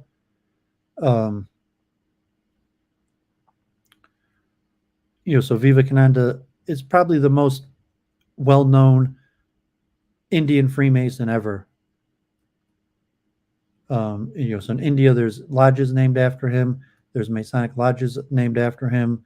There's regular centennial. And so although Vivekananda went on to create the Ramakrishna mission in America, in India, he is honored among the Freemasons. So it's, interesting turn. So just mentioning that Freemasons claim Vivekananda as their own in India, among Masons in India, that obviously he created the most famous for creating the Ramakrishna mission and spreading it, and that's still popular in the West. And it's unclear. I'm not sure how many people involved in Ramakrishna are also Masons. I mean, it's likely that there's quite a few Masons involved, but the Ramakrishna mission is not a Masonic body. But Vivekananda is still claimed and honored among the Masons in India. There was a Masonic biography issued on Vivekananda,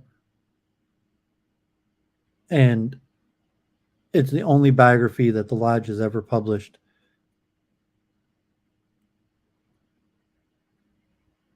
So I mentioned Manny P. Hull, 1924, was probably familiar with Vivekananda, and he writes a lot about Vedanta. So, the secret teaching of all ages. Albert Pike, was in the mid 1800s, and I'd have to do a study because I'd look more into how did Albert Pike know about the Vedas. There are translations of the Bhagavad Gita, like Ralph Waldo Emerson, Thoreau. I'm not sure if Emerson or Thoreau were Masons. I didn't look into that, but that Albert Pike was familiar with Vedanta.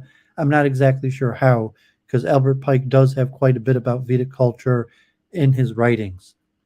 But Manny P. Hall already has a lot of stuff about Vedanta in the Far East, and so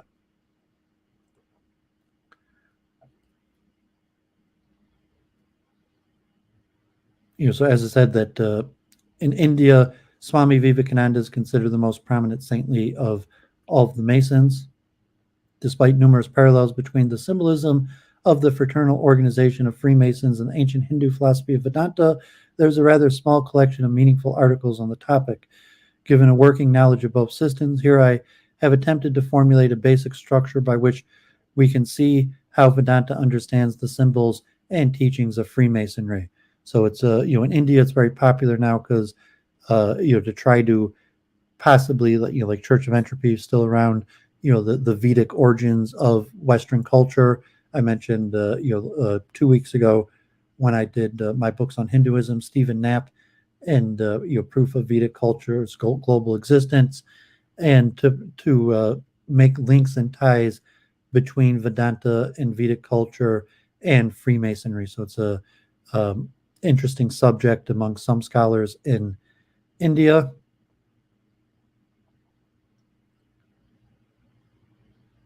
Some comparisons between the ritual.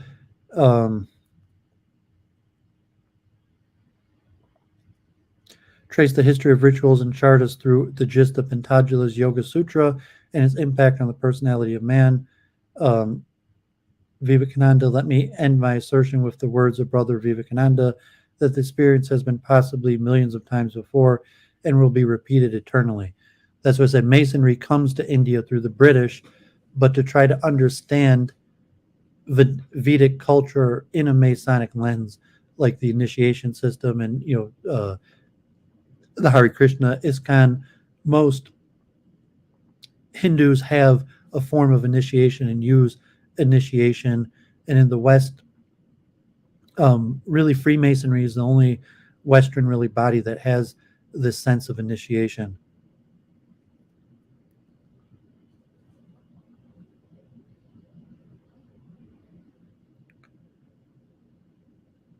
So the thrust of Hindu Vedanta as propagated by the Indian Mason Swami Vivekananda and the pioneering work of Albert Pike in establishing Hindu and ancient Aryan themes within the American Scottish Rites degrees formed impressive substantiation of spiritual thought. So just mentioning that Albert Pike was already promoting Vedic culture in America in the mid-19th century, although Swami Vivekananda came to America after Albert Pike's death. That Albert Pike possibly was one of the first main people. I mean, most people will credit like Ralph Waldo Emerson and Henry Thoreau as popularizing Indian teachings into America, but Albert Pike possibly should be included among the people that popularized Indian culture. As I mentioned, Albert Pike for the Confederacy was in charge of Cherokee relations and negotiation with the Cherokee Indians. So Swami Vivekananda's teachings regarding tolerance and belief in the Supreme Being that first drew our attention towards commonalities between Hindu Vedanta and Freemasonry. Swami Vivekananda showed how closely the Vedantic Hinduism resembles Masonic teachings of the ancient ascent of Masonic degrees. In rare genius, Swami Vivekananda was able to weave a fabric of universal religious tolerance for humanity that was simultaneously Masonic and Vedantic and might be labeled Masonic Vedanta. Swamiji's disciple, Swami Paramananda, was cordially received by Masons in Buffalo by the USA. I'm not sure whether Paramananda was a Mason or not, but he was received. Prabhupada was also received by the Masons in Mexico and various places. That I don't believe there's any evidence that Prabhupada was a Mason, However, he was received and helped by Masons in America. See some of the scholarship questions. Famous Masonic authors Wilmhurst or Norman Vincent Peale were likely influenced by Vivekananda.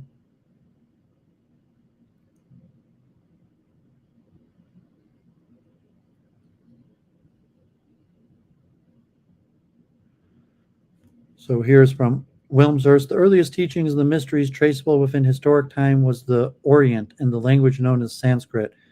And for very great light upon the ancient secret doctrine, one must still refer to the religious and philosophical scriptures of India, which was in its spiritual and temporal prime when modern Europe was frozen beneath an ice cap.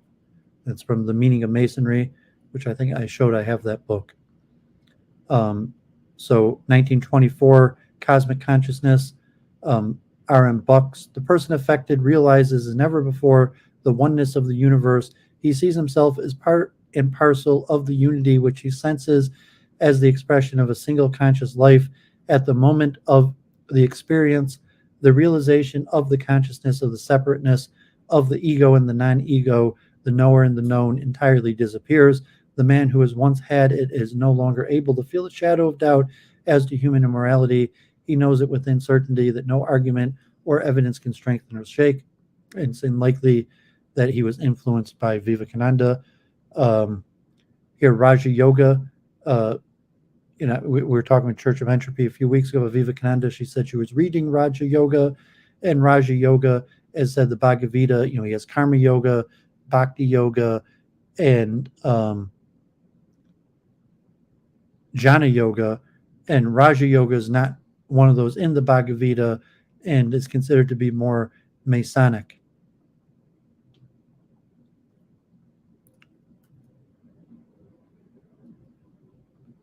So here you got Norman Vincent Peale, who this was interesting, but I think I had found these slides a while ago, maybe even a few years ago. So Norman Vincent Peale was Trump's father, Fred Trump's preacher. That Trump is a believer in the power of positive thinking, the art of living. Was a Christian preacher, I believe. That Trump is part. Fred Trump and Donald Trump are part of this form of Christianity, and it's believed that Norman Vincent Peale was influenced by Vivekananda, and he wouldn't have met Vivekananda. Vivekananda came to America through the early 1900s. Peale was born in 1898, but he was influenced by Jung. Jung was definitely influenced by Vedanta, and Norman Vincent Peale was a Freemason. And Peale says, to me, Freemasonry is one form of dedication to God in the service of humanity.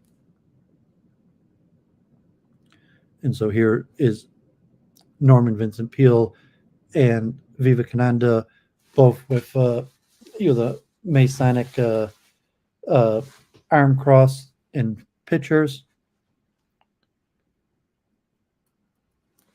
So hopefully that was kind of interesting. So I have a few more things. So let me read a little bit of this.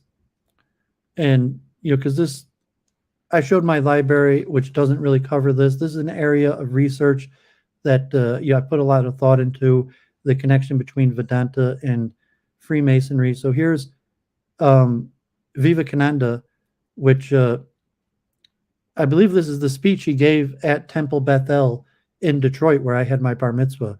So it was originally going to be the message of India to the West, and then there was a lot of protest, and they put the Detroit News attacked Vivekananda as a pagan and a heathen, and protesters. There were hundreds of nuns outside, and it was packed, standing room only, thousands of people. And this is one of Vivekananda's more memorable speeches. Also said unity and variety, which later became unity and diversity. The idea of a universal religion. And so this is Vedantic in influence, but say Vivekananda was a Freemason. And so they say that, this concept of the universal religion has Masonic influence in it. And, when we think of modern day Freemasonry, the, Judeo Masonic conspiracy or the New World Order, to think about, there is some Judaic, like, Adam Green, Aquarian TV, talking about Kabbalah, but there's probably maybe an equal or more influence of Vedanta. So I believe this speech is from 1896.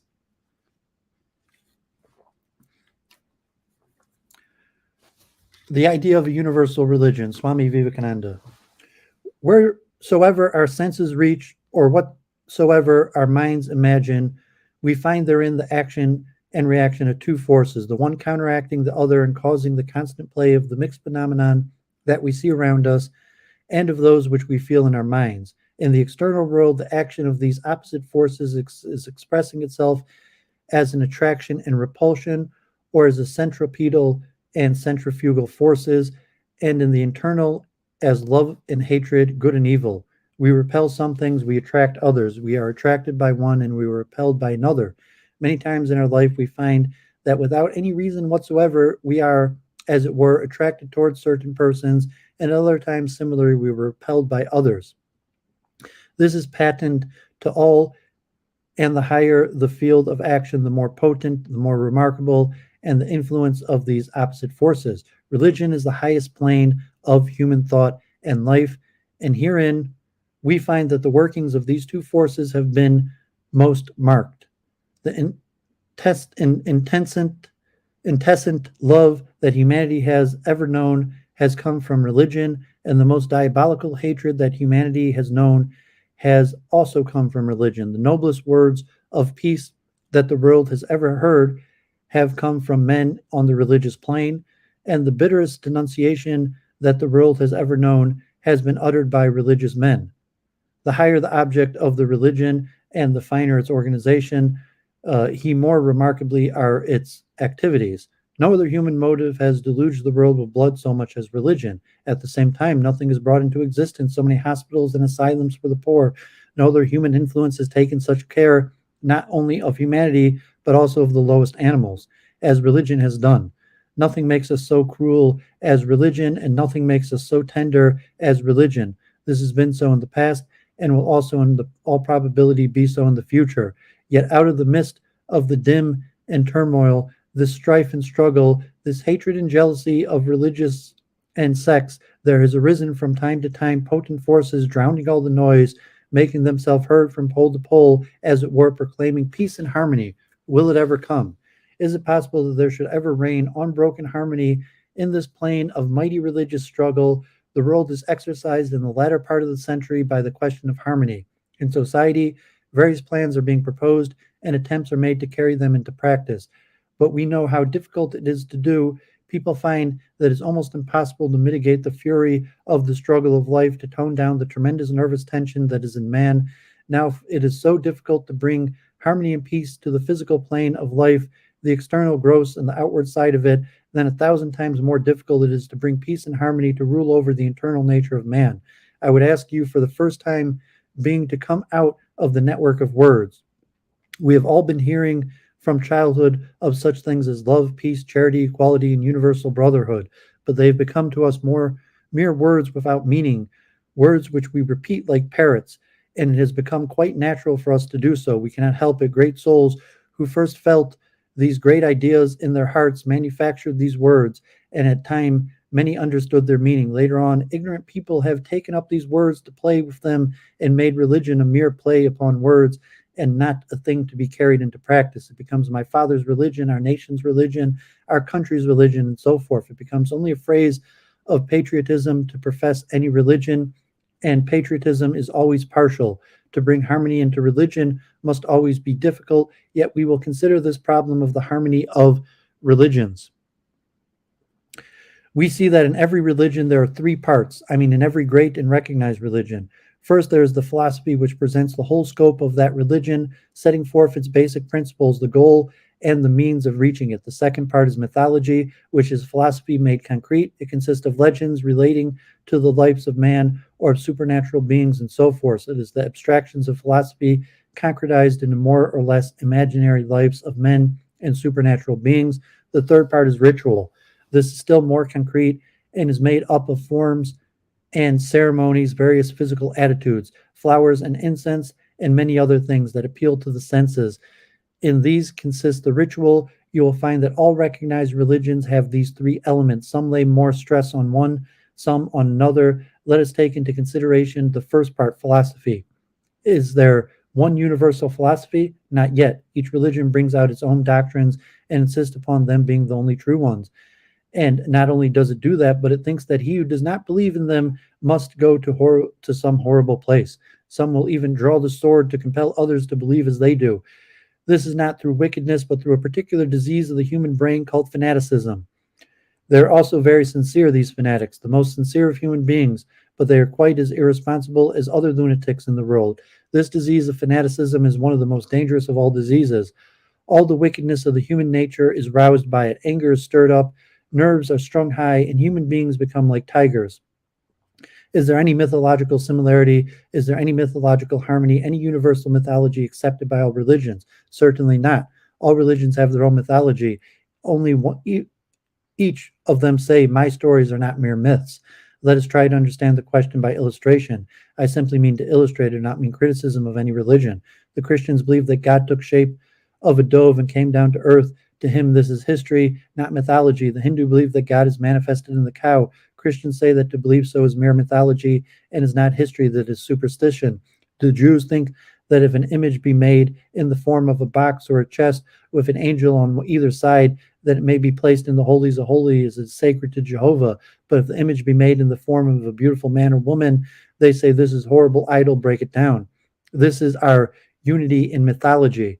If a man stands up and says, my prophet did such and such a wonderful thing, others will say this is only superstition.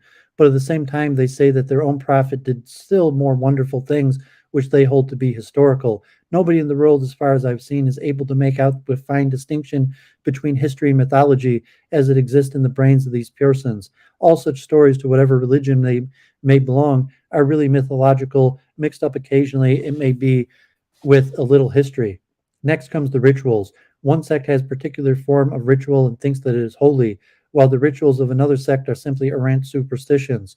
If one sect worships a particular sort of symbol, another sect says, oh, it's horrible. Take, for instance, a general form of symbol. The phallus symbol is certainly a sexual symbol, but gradually that aspect of it has been forgotten, and it stands now as a symbol of the Creator. Those nations which have this as their symbol never think of it as the phallus. It is just a symbol, and there it ends. But a man from another race or creed sees it as nothing but the phallus and begins to condemn it. Yet at the same time, he may be doing something which the so-called phallic worshippers appear most horrible. Let me make 2 points for illustration: the phallus symbol and the sacrament of the Christians. To all the Christians, the phallus is horrible, and to the Hindus, and the Christian sacrament is horrible. They say that the Christian sacrament, the killing of a man and the eating of his flesh and the drinking of his blood to get good qualities of that man, is cannibalism. This is what some savage tribes do. The man is brave. They kill him and eat his heart because they think that it will give them the qualities of courage and bravery possessed in that man. Even such devout Christians as Sir John Lubbock admits this and says that the origins of this Christian symbol is a savage idea. The Christians, of course, do not admit this view of its origins, and what it may imply never comes to their mind. It stands for holy things, and that is all they want to know. So even the rituals, there is no universal symbol which can command great general recognition and acceptance. Where there is any universality, how is it possible then to have a universal form of religion? That, however, already exists, and let us see what it is. We all hear about universal brotherhood and how societies stand up especially to preach this. I remember an old story in India, taking wine is considered very bad. There were two brothers who wished one night to drink wine secretly, and their uncle, who was a very orthodox man, was sleeping in a room quite close to theirs. So before they began to drink, they said to each other, we must be very silent or uncle will wake up. When they were drinking, they continued repeating to each other, silence, uncle will wake up, each trying to shout the other down. And as the shouting increased, uncle woke up, came into the room, and discovered the whole thing. Now we all shout like these drunken men, universal brotherhood. We are all equal, therefore let us make a sect. As soon as you make a sect, you protest against equality, and equality is no more. Mohammedans talk about universal brotherhood, but what comes out of that in reality? Why anybody who is not Mohammedan will be admitted into the brotherhood? He will more likely have his throat cut. Christians talk about universal brotherhood, but anyone who's not Christian must go to that place where he will be eternally barbecued. And we so go on in this world in a search after universal brotherhood and equality. When you hear such talk in the world, I would ask you to be a little reticent and take care of yourselves, for behind all this talk is often the interset selfishness. In the winter, sometimes a thunderous cloud comes up, it roars and roars, but is not rain. But in the rainy season, the clouds speak not, but deluge the world with water. So those who are really workers in reality feel at heart the universal brotherhood of man, do not talk much, do not make little sects for universal brotherhood, but their acts, their movements, their whole life shows out clearly that in truth possesses the feeling of brotherhood for mankind, that they have love and sympathy for all. They do not speak, they do, and they live. The world is too full of blustering talk. We want a little more earnest work and less talk. So far, we see it is hard to find any universal features in regard to religion, and yet we know that they exist. We are all human beings, but we are all equal, certainly not. Who says we are equal? Only the lunatic. Are we all equal in our brains and our powers and our bodies? One man is stronger than another. One man has more brain power than the other. If we're all equal, why is there this inequality? Who made it? We, because we have more or less power, more or less brain, more or less physical strength, it must make a difference between us. Yet we know the doctrine of equality appeals to the heart. We are all human beings, but some are men, some are women. Here's a black man, there is a white man, but all are men, all belong to one humanity. Various are all faces. I see no two alike. Yet we are all human beings. Where is this one humanity? I find a man or a woman, either dark or fair, and among all the faces, I know that there is an abstract humanity which is common to all. I may not find it when I try to grasp it, to sense it, and to actualize it, yet I know for certain that it is there. I'm sure if I'm sure of anything, it is this humanity which is common to all of us. It is through this generalized entity that I see you as a man or woman. So it is with this universal religion which runs through all the various religions in the world in the form of God. It must and does exist through eternity. I am the thread that runs through all of these parcels, for each pearl. Each pearl is a religion or even a sect thereof. Such are the different pearls, and the Lord is the thread that runs through all of them. Only the majority of mankind are entirely unconscious of it. Unity and variety is the plan of the universe. We are all men, and yet we are all distinct from one another. As part of humanity, I am one with you, and Mr. So-and-so, I am different from you. As a man, you are separate from the woman. As a human being, you are one with the woman. As a man, you are separate from the animal, but as living beings, man, woman, animal, and planet are all one and is existent. You are one with the whole universe. That universal existence is God and ultimate unity in the universe. In Him, we are all one. In this same time, in manifestation, these differences must always remain in our work, in our energies, as they are manifested outside. These differences must always remain. We find it to be that if the idea of universal religion is meant that one set of doctrines should be believed by all mankind, it is wholly impossible. It can never be. There can never be a time when all faces will be the same. Again, if we expect that there will be one universal mythology, that is also impossible. It cannot be. Neither can there be one universal ritual. Such a stage of things can never come into existence. It never did. If it ever did, the world would be destroyed, because variety is the first principle of life. What makes us form being? Differentiation. Perfect balance would be our destruction. Suppose the amount of heat in this room, the tendency of which is towards equal and perfect diffusion, gets that kind of diffusion that for all practical purposes the heat will cease to be. What makes motion possible in the universe? Lost balance. The unity of sameness can come only when the universe is destroyed. Otherwise, such a thing is impossible. Not only so, it would be dangerous to have. We must not wish that all of us should think alike. There would then be no thought to think. We should be all alike as the Egyptian mummies in a museum, looking at each other without a thought to think.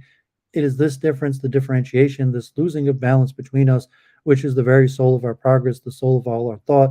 This must always be. What then do I mean by the idea of a universal religion? I do not mean any one universal philosophy, or any one universal mythology, or any one universal ritual held by all alike, For I know this world must go on working, wheel within wheel, that this intricate mass of machinery, most complex, most wonderful. What can we do then? We can make it run smoothly. We can lessen the friction. We could grease the wheels, as it were. How? By recognizing the natural necessity of variation.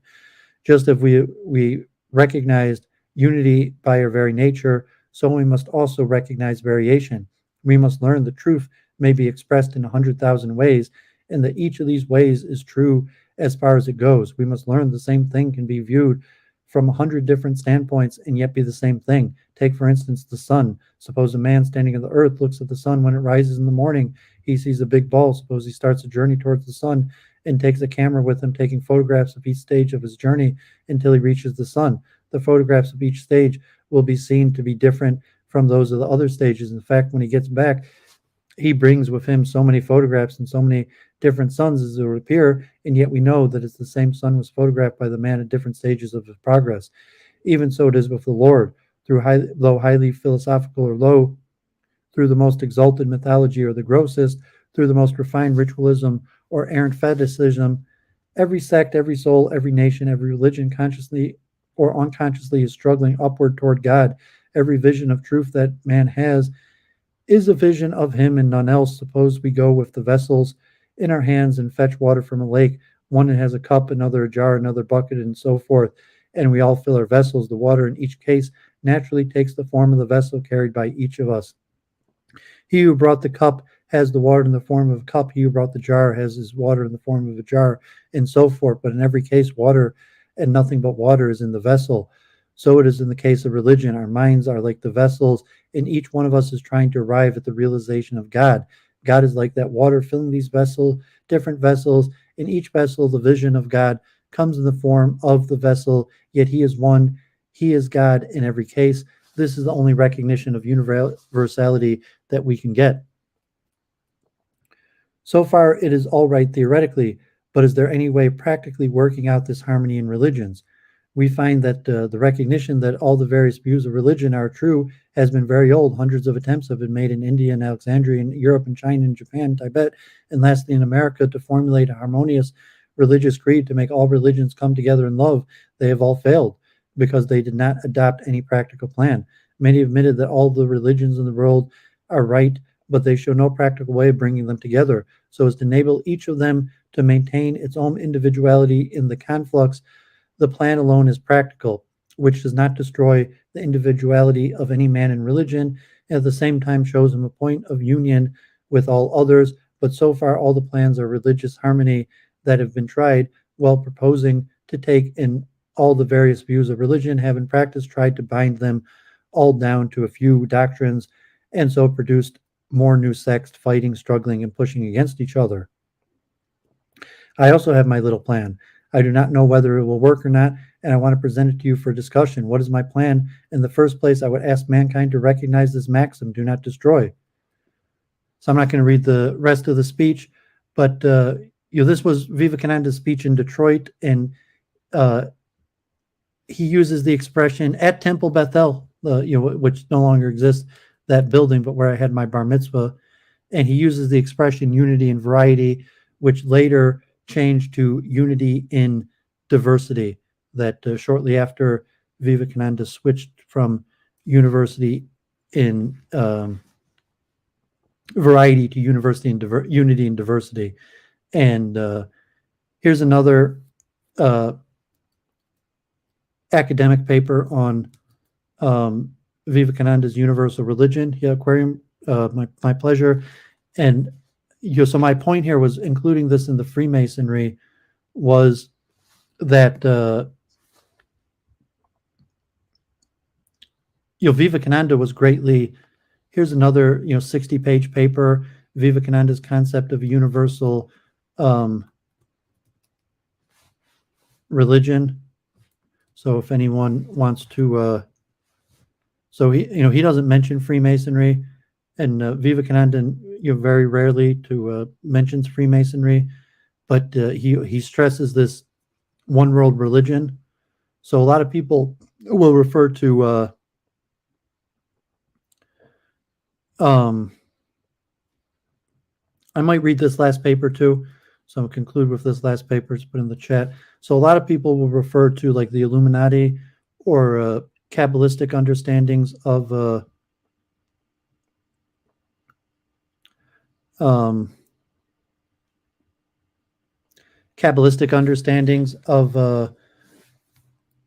Freemasonry and Messianic times, as opposed to the Vedantic understanding. So, certainly Vivekananda, appreciate it, Aquarium.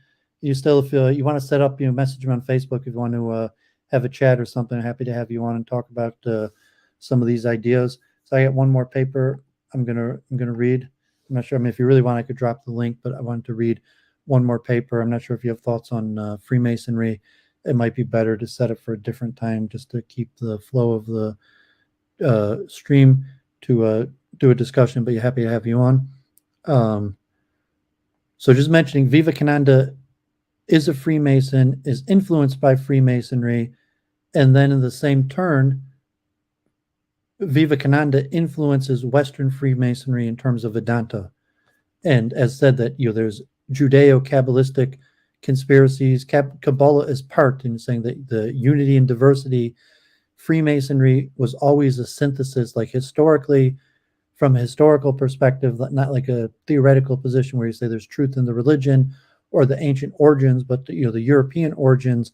Freemasonry mainly came to synthesize Protestants and Catholics and include Jews, and to also understand the pagan origins of Western culture, where even as a modern monotheist or Christian, where people would understand Egyptology, Babylonian mystery cults, Greek and Roman pagan religions, so that it was important for people to it was important for so there really isn't a better Western form of synthesis. And it also mentions sciences and the art, where the degree system, where it's like there's a lot of important stuff in the world. There's a lot of skills, physical skills, governing skills, educational skills, mental skills, religious skills, and the system of degrees organizing that. Well, this is what you should do for now, and this is what's needed for your task in life over the period of time, to over your lifetime, where in theory, like an adult man could reach the 33rd degrees, in his prime of adulthood, and then go into the rest of his life as an influencer on humanity after having mastered all the skills. And Freemasonry was Western biased. Like the Churchland and Mackey were the mostly Egyptologists. I mentioned Manny Hall is influenced by Vivekananda, and Albert Pike includes Vedic culture. But there's a lot of Kabbalah and Egyptology, Roman Christianity, Greek stuff in it, and Freemasonry kind of died out to have a complete synthesis. I'm not sure if you have a rise, like the recreation of Freemasonry. I'm not advising people to like go to a local lodge and take initiation. I'm just talking about the historical system, or if you believe kind of like divine wisdom, and so just for the point of scholarship, I was talking with Claire, and I'm involved in Hinduism, and I have a lot of literature like on theosophy, and it's interesting the how the British used Freemasonry to control India, and the rise of Freemasonry in India. So to share this article, I'm going to read a little parts of it, just because it's interesting scholarship I'd like to share and hopefully talk more about. And also you see the same role Jews played, that there were very few Jews in India, in Baghdad, but there were some, and Jews were risen up to management of the Dutch East India Company, of the East India Company. There were a lot of Jews in England, Amsterdam, but there are also native Jews in India, and Jews were kind of driven up as a management class to manage the colonization of India, and also Indians were risen up, and most of it was done by initiating them as Freemasons. And we'll see that was the system that the British used to manage India. And you see also that it wasn't Christian, even though, Britain was Anglican, a lot of them were Christians. That a lot of the people in the East India Company weren't really good Christians. They were Freemasons, and they teamed up with Jewish Freemasons and Hindu Freemasons and Sikh Freemasons for the colonializations, and then eventually, mostly the Freemasons that were trained by the British revolted against the British. So, it's an interesting history for the sake of scholarship. Let me read this. On becoming Grand Master of English Freemasonry in 1875, the Prince of Wales declared that as long as Freemasons avoided partisan politics, the great and ancient order will flourish. It will maintain the integrity of the throne and our great empire. In 1883, he stated to his fellow Masons in London, as long as religion remains engulfed in the hearts and the craft of our country, it is certain to flourish. And be assured, brethren, that when religion in it ceases, the craft will also lose its power and stability. In these words spoken by the future King Emperor of the British Emperor Edward VII, we see that Freemasonry, often called the craft, was clearly understood to be ancient, a bulwark of the British monarchy, and allied to and supportive of the imperial state. Was it not so clear? What is not so clear is what the prince meant by the word religion, which he said Freemasonry was intimately linked to and dependent on. Just with religion, or what kind of religion did the prince mean? Was he being vague on purpose? And if so, why?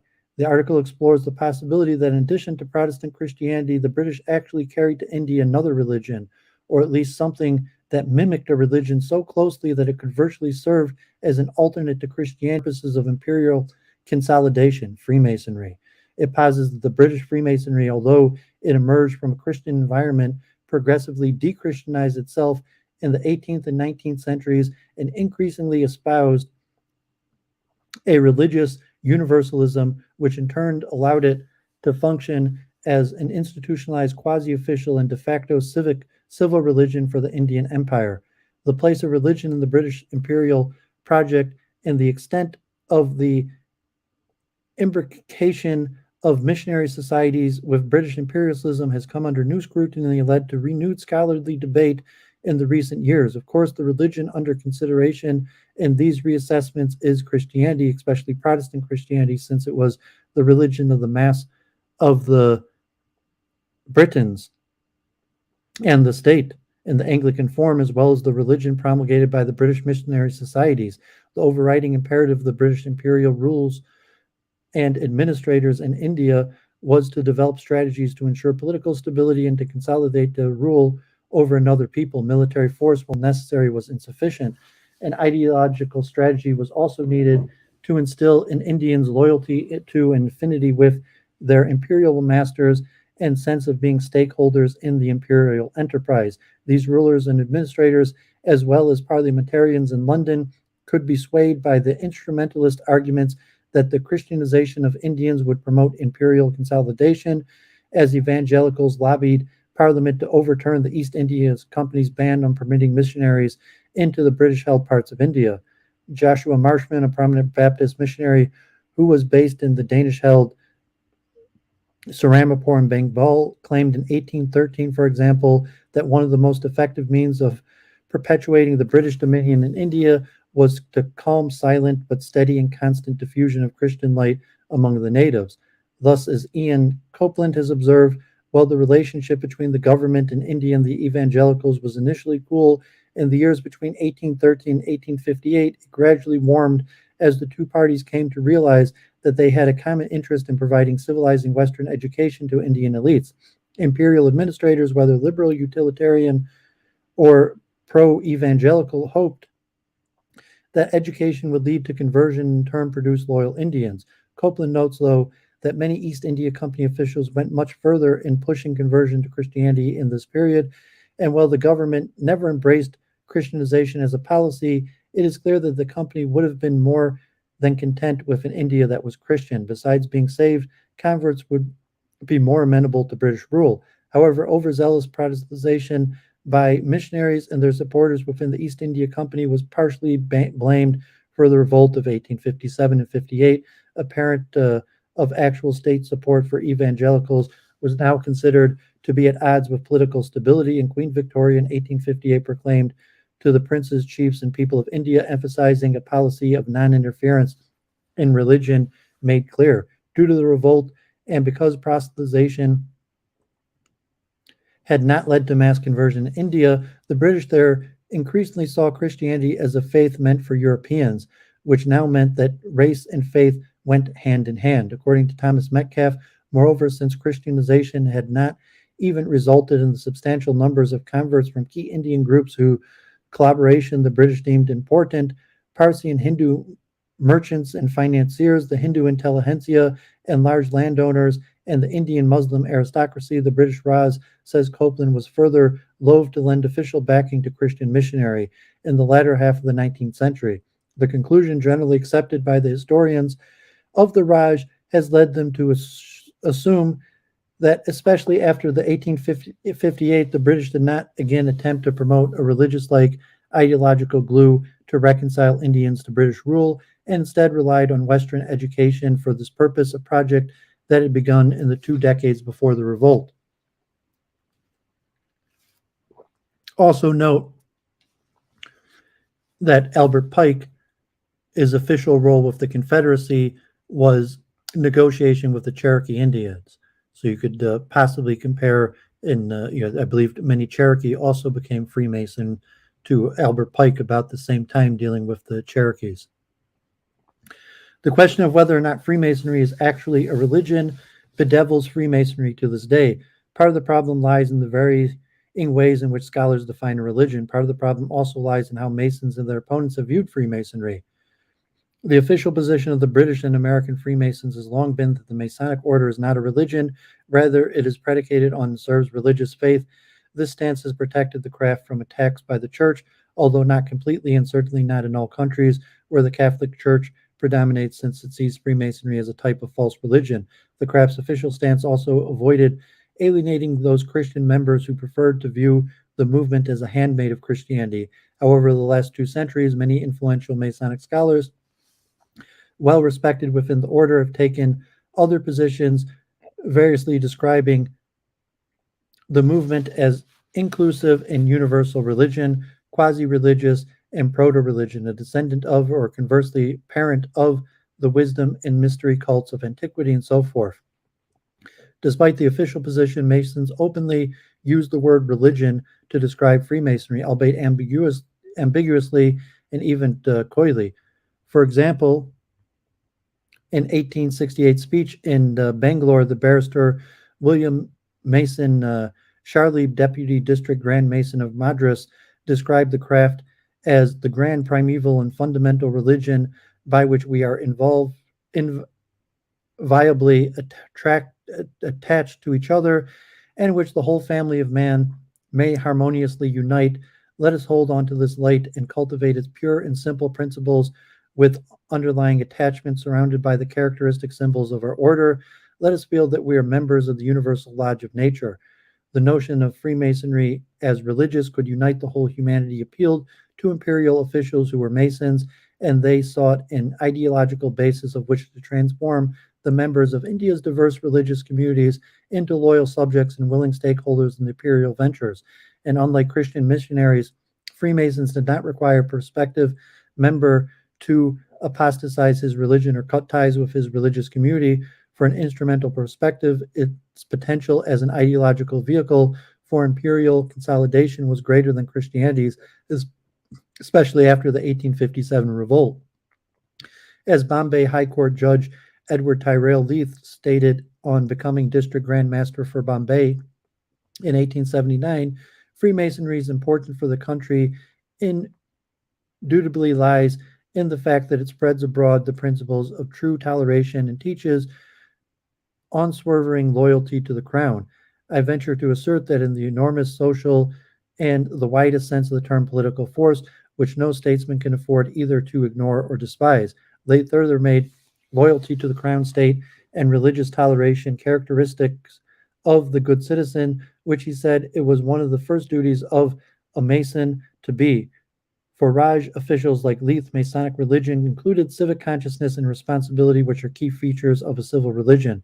The image of Freemasonry as a civil religion suggests something that is both more robust and more concrete than sociologist Robert Baylor's conception of the term, from which it represents a religious dimension to modern secular, civic, and political life that is expressed in the set of belief symbols and rituals, but which is diffuse and unorganized. According to Baylor, the religious dimension supports the state and exists alongside established churches, yet is more inclusive than and does not challenge the spiritual authority of those churches precisely because it is amorphous and has no structure.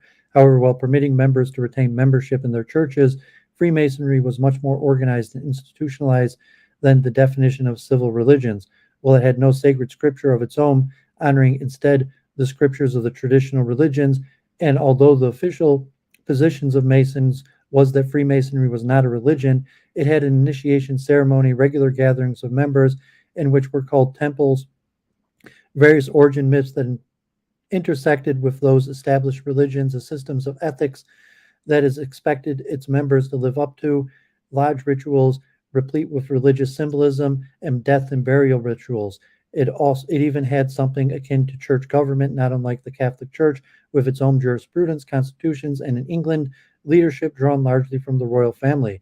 In India, Freemasons members were to be found throughout the Raj's administrative and military apparatus, often at high levels, endorsed many of the progressive values that the Raj espoused, and it promoted fraternal sentiments among its members and loyalty to the British imperial state. And in Britain, many stone-laying ceremonies for government buildings and buildings for the public's benefit were carried out in India with Masonic forms and pageantry, giving to spectators the impression that the craft either was the organized religion of the British Indian state or at least closely associated with it. Freemasonry enters the historical record in the British Isles between the 16th and 17th century. While Masonic administration of the Raj would in time see Freemasonry as a pillar of British imperialism, its modern origins lay not in Britain's imperial heyday, but in the political and religious turmoil roiling Britain in the early modern period. The movement was closely associated with English latitudinarianism, which was an attempt to heal the rifts in England's political and religious life caused by the conflict between Catholicism and Protestantism by allowing a wide latitude in belief and practice within the big tent of the Church of England. Freemasonry was heavily involved as well with the 17th century scientific revolution and the formation of the Royal Society, and it became popular among intellectuals in Britain and later the continent as a religious alternative to established churches. British Freemasonry went beyond Anglican latitudinarianism in the 18th century, standing in bold contrast to the discrimination imposed against Protestant dissidents, Catholics, and anti-Trinitarians by law and custom, when it accepted members of these groups, and before long, even Jews, into its ranks and sometimes in leadership positions. Although it was first Christians in its membership, Freemasons developed an ambiguous relationship with Christianity beginning in the early 18th century, thanks ironically to a Presbyterian minister, James Anderson, whom the newly established Grand Lodge of England commissioned to compile an official book-length handbook for the order in 1723, the Constitution of Freemasonry. Claiming to have relied on old Masonic manuscripts, Anderson began the Constitution by tracing the history of Freemasonry from Adam to the subsequent diffusion in the rest of the world. According to the Constitution, Moses, the Grand Master of the Israelites, who were a whole kingdom of Masons, were well skilled in the Egyptian learning and was also divinely inspired with more sublime knowledge of Masonry. Israelite skill and wisdom in Masonry was to culminate in the building of Solomon's temple, although Solomon's most expert Masons came not from Israel, but from the vassal state of Tyre, in particular Hiram Abiff, the famous widow's son of Freemasonry, who was the most accomplished Mason upon earth, and whose murder by jealous rivals became the Masonic cognate of Christ's martyrdom.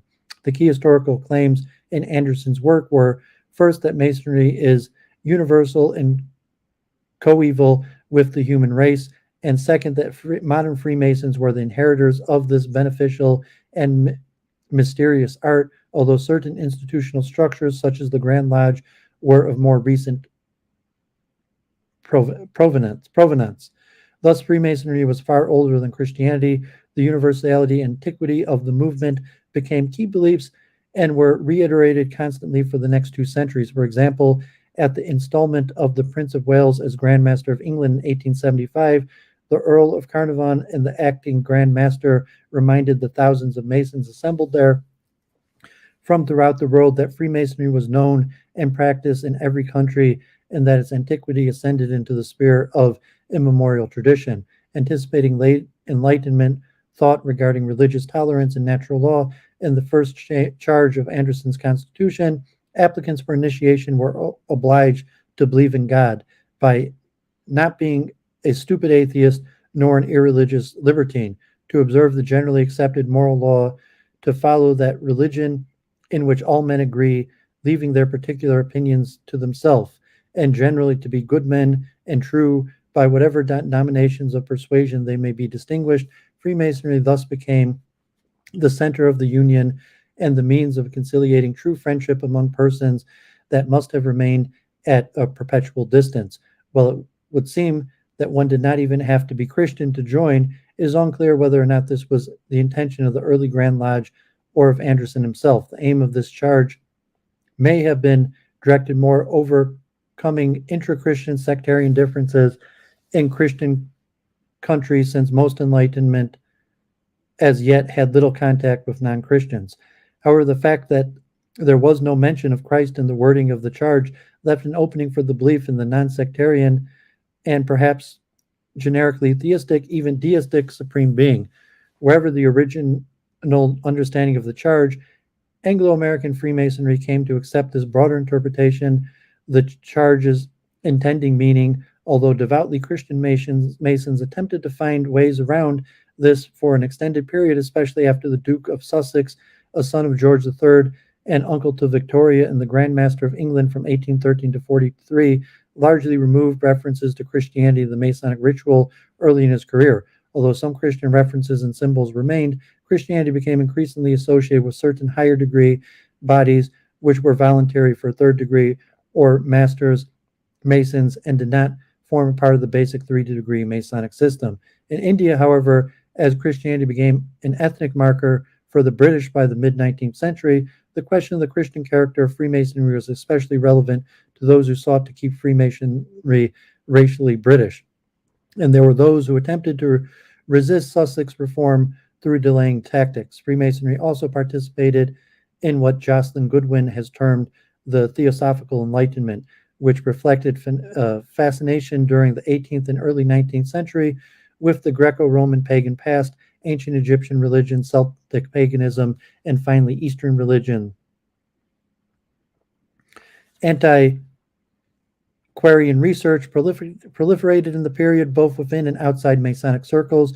Before long, Freemasonry became the chief instituted vehicle for theosophical enlightenment speculation, and Masonic journals and printers disseminated it broadly.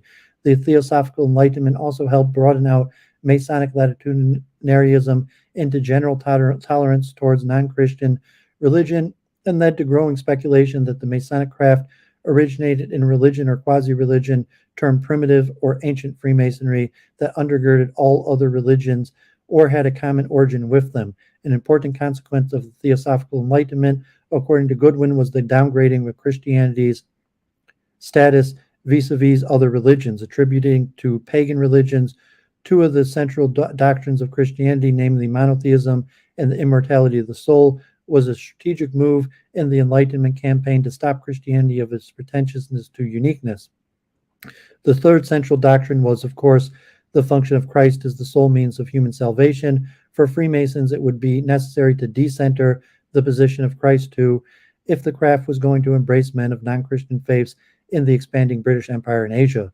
By at least the last half of the 19th century, some Masons had even begun to assert, in opposition to missionaries and counter to notions of Christian exceptionalism generally, that the hope that all people one day belong to one of the traditional religions was not only improbable, but undesirable and unnatural. In 1869, the Bombay-based Masonic Record for Western India ran an essay that originally appeared in the prestigious London-based Masonic periodical The Freemason, titled "Freemasonry is a Divine Institution," which argued to make all men believe in one faith, wherever that faith may be, apart from belief in him, would be a mistake because it would be overturning the foundation of man's free agency in which he established at man's creation, in which he guaranteed to Adam in allowing him to choose between good and evil.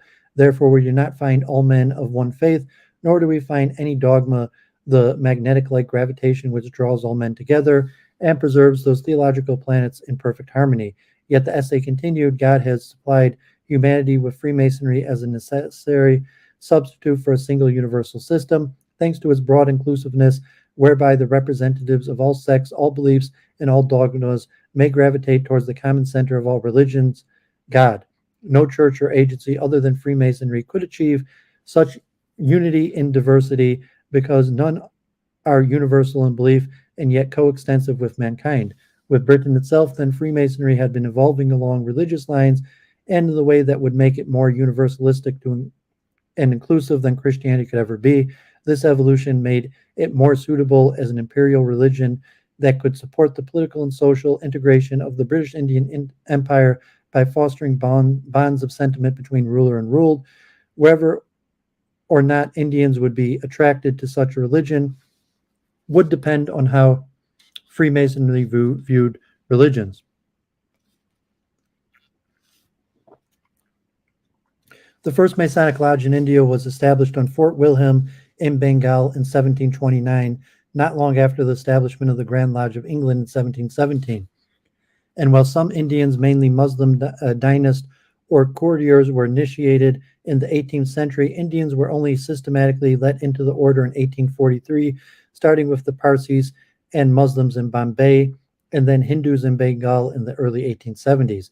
The delay of Hindus entering the craft was mainly due to racism by British Masons in Bengal, but also to uncertainty among Masons across India as to whether or not Hinduism, which was seen as promoting polytheism and caste consciousness, made it impossible for Hindus to embrace the fundamental Masonic tenets of monotheism and universal brotherhood. In Bengal, racism among British Masons led to provincial Grand Lodge there passing a bylaw to forestall the initiation of Asiatics in the 1840s, despite the fact that the Duke of Sussex and Grand Master of English Freemasonry had written Bengal in 1842 that there was no objection to initiating Hindus and Muslims, and indeed that they can and ought to be received. The great object of the Duke in holding to this policy, the latter declared, was to impress brotherly and friendly feelings between the Europeans and enlightened Hindus, and no means can be so effectual as those employed by the craft. The Grand Lodge in London did not know Bengal's bylaw for more than 2 decades, but when it became aware of it, it overturned it. Once Bengal started initiating Hindus in the early 1870s, Masonic district Grand Lodges elsewhere in India followed suit. It is noteworthy that this occurred in the second half of the 19th century, which has long been seen by historians to be the period that witnessed the intensification of race consciousness among the British in the Raj. The claims of Freemasonry were thus not mere rhetoric. I've often heard it pointed out, stated Parsi Orientalist K.R. Kamen, 1877, particularly in the banquets by Indian brethren, that one of the happy results attained by introducing natives into Masonry had been that of bringing them too closely associate socially with European brethren. I was almost going to say masters. Once the hurdle of racial and religious exclusion was overcome, Freemasonry fit better than did Christianity with the Raj's post-1857 top-down policy of ruling India through naturally leaders, princes, landlords, big merchants, religious leaders, and even the Western educated class.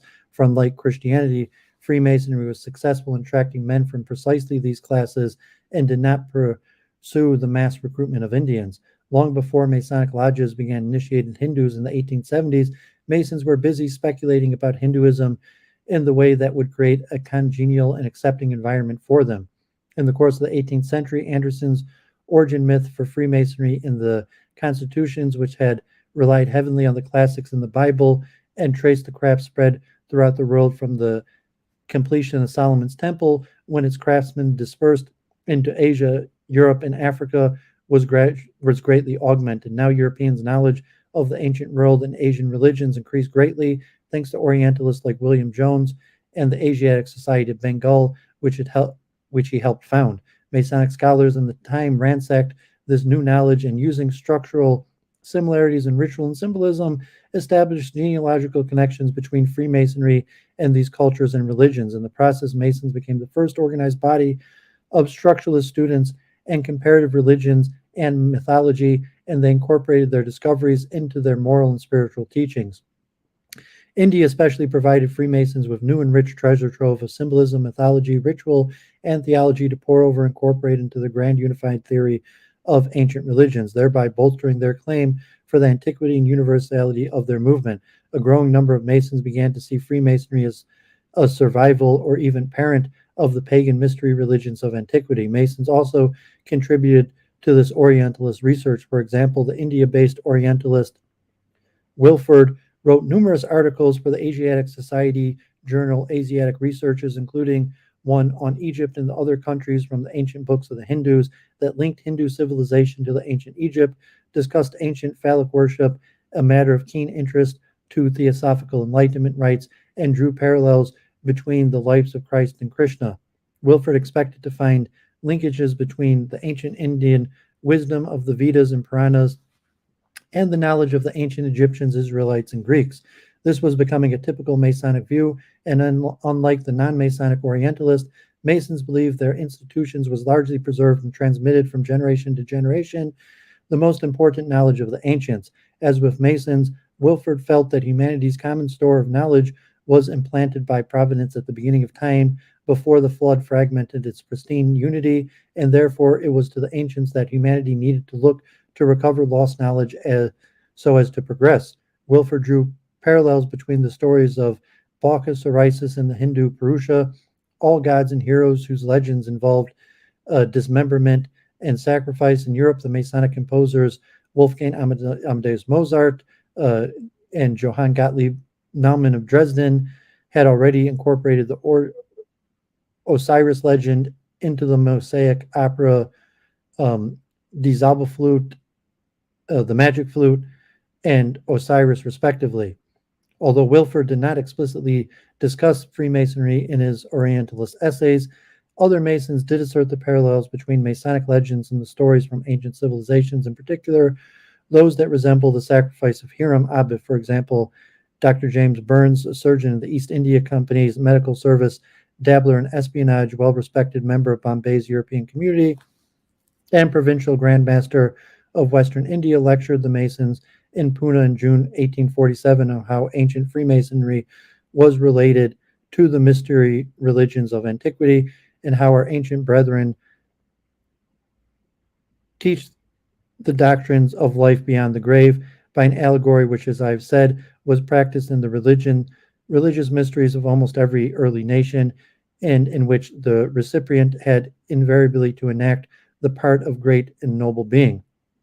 Illustrious in history, ever faithful to his trust, yet subjugated to the most grievous trials, even unto death, but finally raised from thence to bliss and glory, in other words, brought from darkness into light. Burns cited the Egyptian account of Osiris, betrayed and destroyed by his brother Typhon, entombed in a coffer, but eventually regenerated into a new form of gladdened enlightened the land. This legend was transformed, he said, into the Greek myth taught in the Eleusinian mysteries, and Bacchus from torn into pieces, interred thereafter, and finally restored to his pristine life and beauty to fill up the number of the gods. Similar traditions, said Burns, existed among the Jews, Zoroastrians, Chinese, and Japanese, to say nothing of the well-known Hindu fable of the murder of Ramdeo, the god of love, by Ishwar, his being also enclosed within a chest, swallowed by a fish, but nevertheless ultimately re-exalted to his place in paradise. Turning to the Bible, Burns said, I'm aware of some reverend divines have considered the Masonic legend to apply to the Great Deluge, that Osiris was Noah, his ark, the sarcophagus. Long before the coming of Christ, declared Burns, ancient Freemasons had been at least one of the repositories of the most sublime religious and moral truths, and no one who had studied history can doubt its connections, or rather identity, with the ancient mysteries of the Hindus and Egyptians and others that emanated from them. or that the original aim and intent of all those mysteries in almost every portion of the earth was to inculcate on the initiated a knowledge of the one great and living God, as by a series of dramatic imagery embodying doubtless much of the scientific mechanism which we claim is new, a future state of reward and punishment. The structuralist approach to ancient mystery religions and the connection to ancient Freemasonry permitted the movement to identify itself with ancient Hinduism, which in turn would allow Hindus, once they began to be initiated, to more readily identify with Freemasonry as a preserver of ancient Hindu truths. Not surprisingly, in his role as head of Freemasonry in Bombay, and in stark contrast to the Masons of Bengal, Barnes had successfully pushed for the establishment in 1843 of a lodge, Rising Star of Western India, to initiate Indians, although, as mentioned, only Parsis and Muslims were admitted until the early 1870s. All this is more fascinating given that, along with Barnes, the other founding members of the Provincial Grand Lodge of Western India included a commander-in-chief of the Bombay Army and high-level members of the Bombay government, one of whom, Lestock Robert Reed, had just ended a 6-month term as acting governor of Bombay in January 1847. That such pillars of British rule in India believed themselves to belong to an order that had preserved the secret wisdom of the ancients from generation to generation for millennia, and that the movement could be traced in all of the world's religions, cultures, and legends seem bizarre today, but it was taken for granted in British India in the 19th century. The implications of these ancient connections for imperial consolidation were stated clearly in the next year by General Charles Napier, conqueror of Sindh. In an 1848 letter to the Masons of Ireland, he related that we built and established a Masonic lodge in Skin, and there found many natives who were, I believe, initiated into the mysteries of the craft previous to the arrival of our countrymen among them, and this was an additional bond of union established. Thomas Troutman has explored how Aryanism and Orientalism allowed British Orientalism to promote the notion of an Aryan love story between long-lost members of the same family as a strategy to bind Indians and British rule.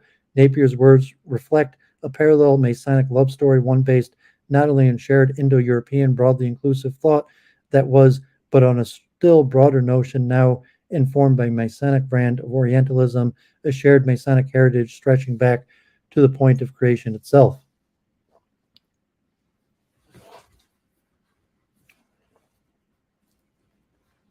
The Masonic linkage or even identity with the religions of antiquity and contemporary non-Western religions also involved universal brotherhood, was reiterated throughout the 19th century by Raj officials. For example, at the consecration of Lodge Salem in Ahmedabad in May 1875, Henry Moreland, Bombay Port Commissioner and later chairman of the Bombay Municipal Corporation, as well as Grand Master of all Scottish Freemasonry and India, described how the whole system of these ancient mysteries are doubtless those from which the present organization and the institution of Freemasonry takes its rise. They used in their ceremonials many of the emblems and similarly had a universal vision available whether in light or in darkness to distinguish members scattered over India, Persia, and Syria, and to unite them in one common bond of brotherhood. Such talk did not endear Masons to evangelical Christians, alluding to attacks on the Masonic order in 1847, no doubt by evangelicals. James Burns, while admitting that Freemasons were pre-Christian and therefore non-Christian, nevertheless repudiated the charge that it was anti-Christian, stating that many of the most pious, consistent, and exemplary members of the Christian church are zealous and devoted brethren. In truth, from the very principles of Freemasonry, it completely amalgamates with our faith, and the Bible accordingly is never closed in a lodge of Christians. Well, it was true that many Anglican clergymen were Masons, and that a lodge of Christian Masons in the Bible called the Volume of the Secret Law, and Freemasonry was left open on the altar.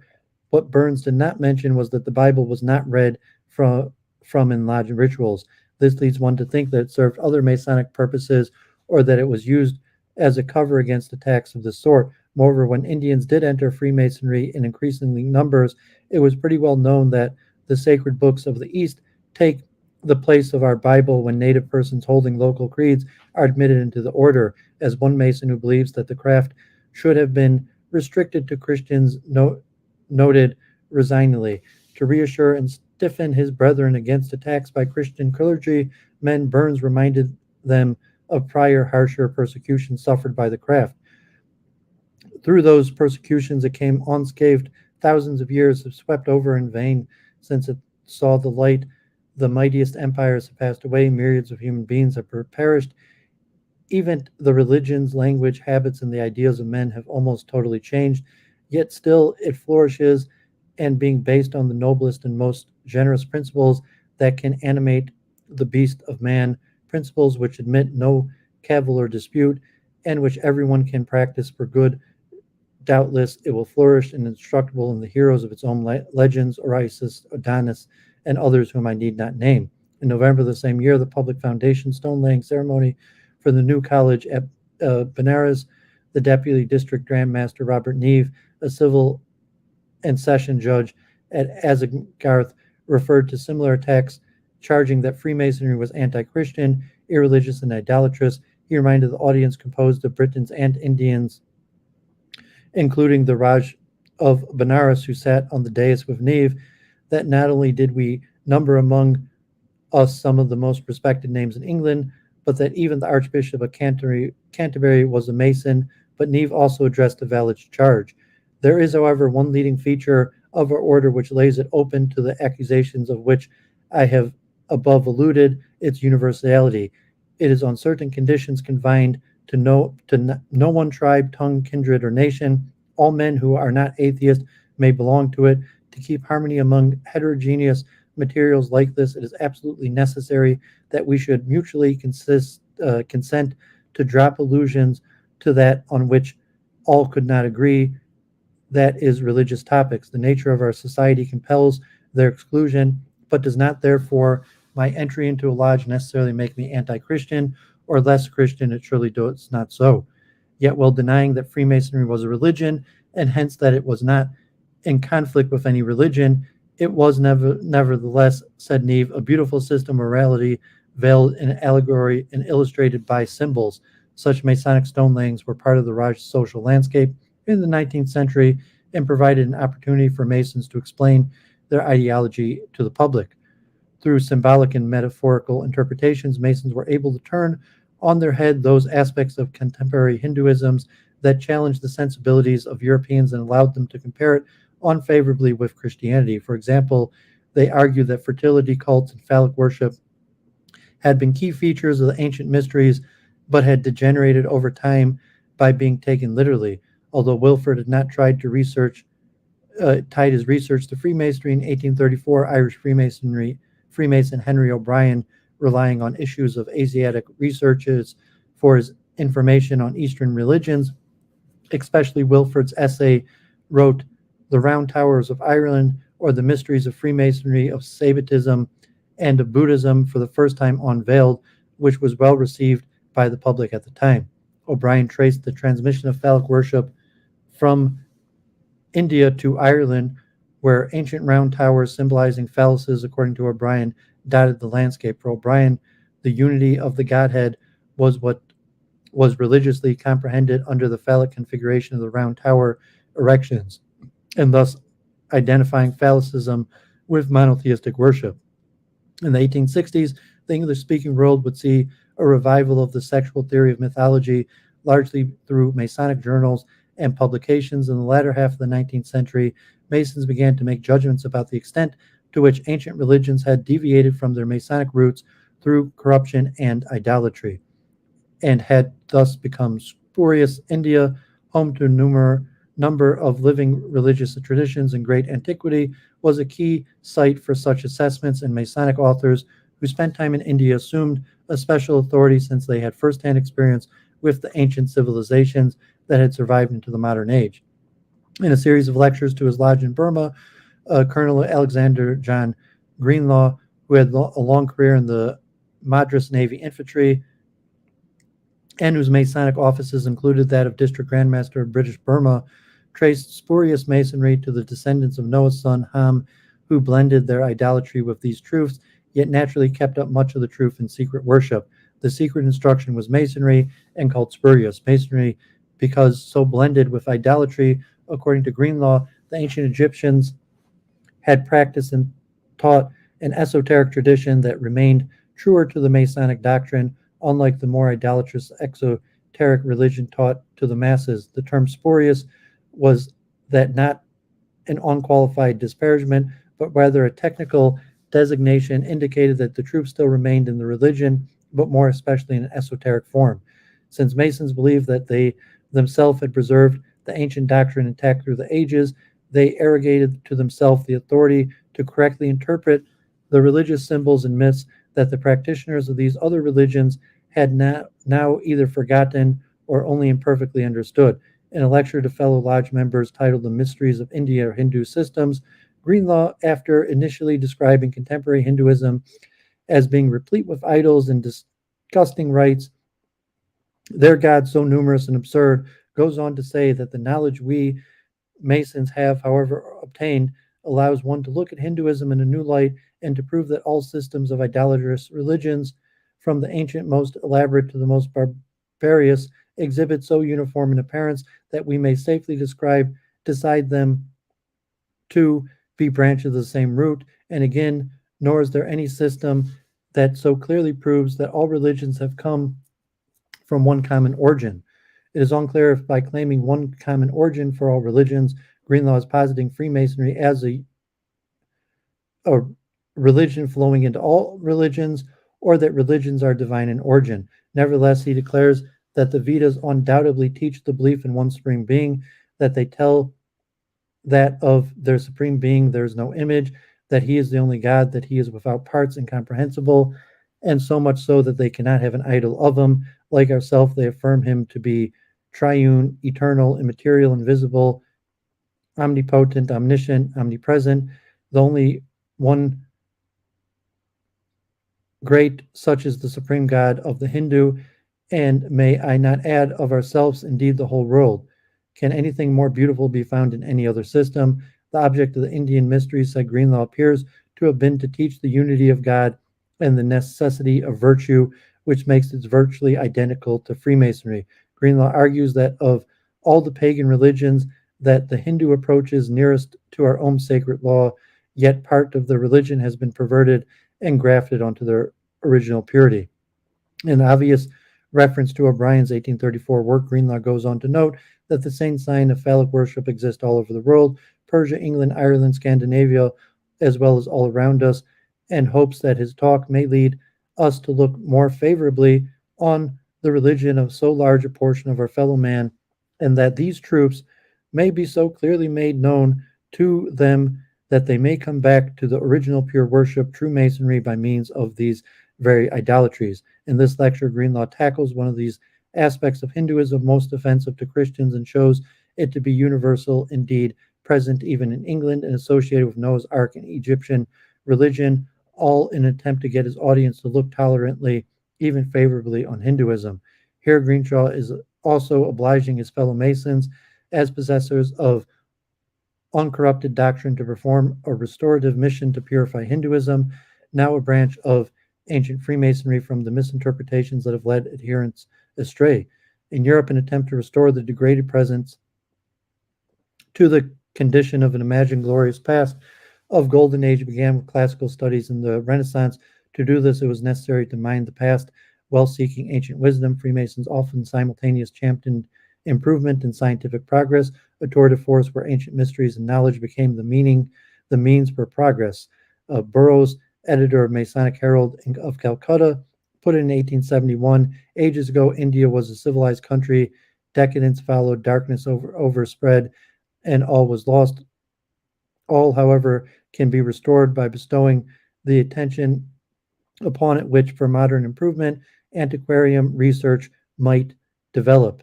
Unlike the evangelicals and their sympathizers in the government a few decades earlier who had wanted to see Hinduism disappear because it was held responsible for the degeneracy of the Indian people, Freemasons strove to uncover Hinduism's ancient Masonic wisdom so as to restore it to its pristine state and to make it fit vehicle for progress and civilization. While this resembles the way in which British Orientalists privileged ancient Hindu text over newer degenerate ones in the service of their own restorative mission for Hindu society, for Greenlaw, of a pure Hindu past was not necessarily differentiated from a debased Hindu present. Although Hindus had sunk into idolatry, when seen through a Masonic prism, Hinduism still contained the true teachings of Freemasonry, which was, in the first ages of the world, a system of pure religion. In this regard, Freemasonry differed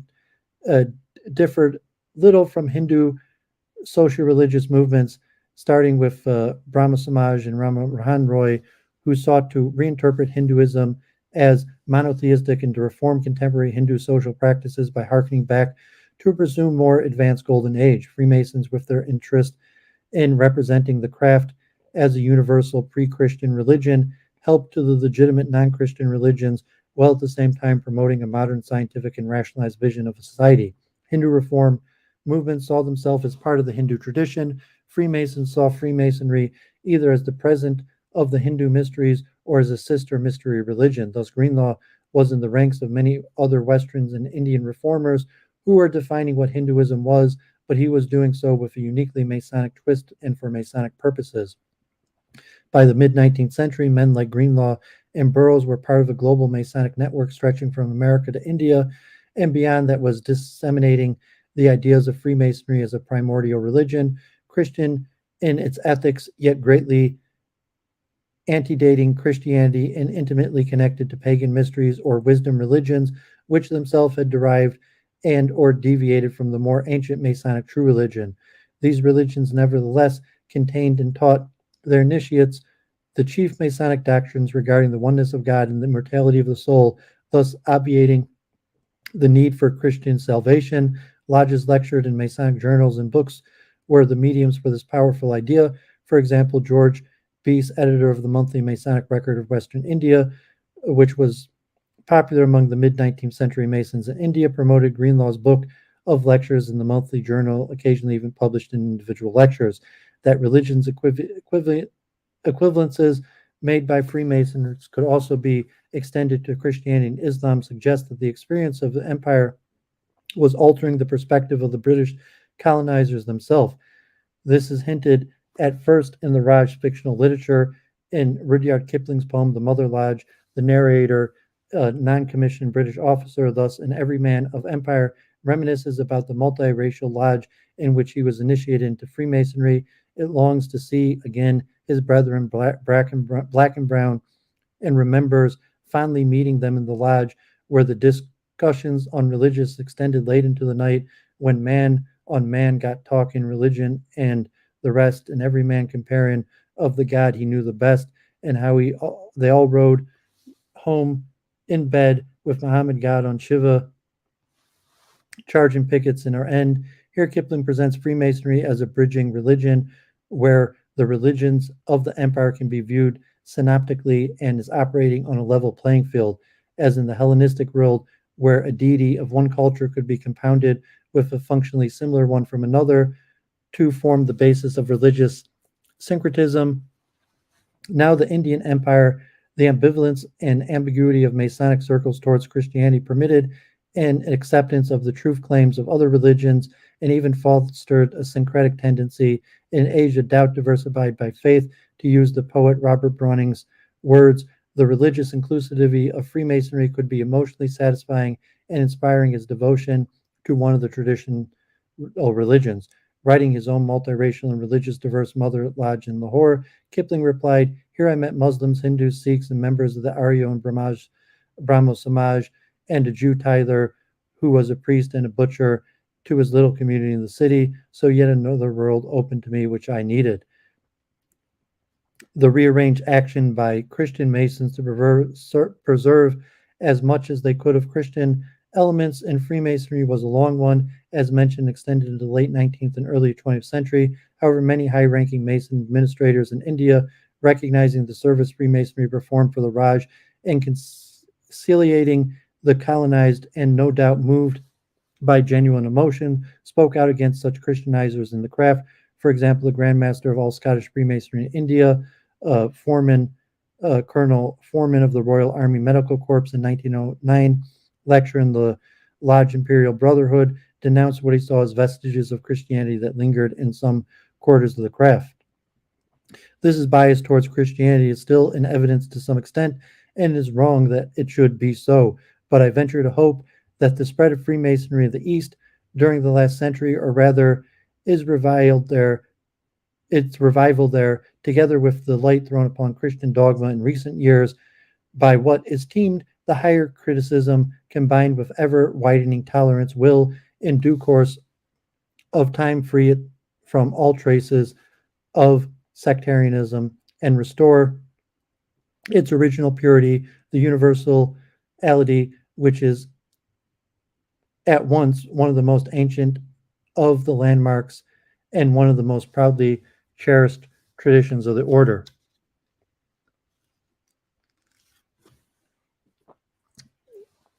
Imperial Brotherhood included a number of the leading men of Bombay of all ethnic and religious backgrounds. Perhaps not coincidentally, 1909 was also the year that the Morley Minto reforms of the Government of India Act of 1909 were enacted, which vastly extended the range of Indian participation in the governance of the country. Foreman went on to say in the West that there is a tendency to substitute the Bible for the volume of the sacred law. It is not the V of SL, though it's part any more than the Bhagavad Gita, the Zendavesta, or the Quran are, though they are equally part of it. At the same time, Foreman asserted that Freemasonry alone had preserved pure and unsullied the fundamental truths of one God and human immortality, whereas all the great religions, although based upon the same great truths, have allowed them to become obscured and degenerated into a worship of dogma. The claim for the purity of Freemasonry had previously been made only in relation to the ancient mysteries of pagan religions, many of which had been spurious through admixture and with idolatry. For Foreman, all religions, even the monotheistic ones, were no longer as pure as Freemasonry, for all had degenerated into dogmatism and had corrupted the pure truths that they share with Freemasonry, whereas the latitudinalism of the 2 centuries earlier had been an attempt to avoid sectarian dogmas within Christianity. Foreman was now calling into question all of the contemporary Christianity and its truth claims, suggesting that Freemasonry alone remained the true religion. This was an astounding assertion, coming as it did from a high-ranking Mason official in the military office.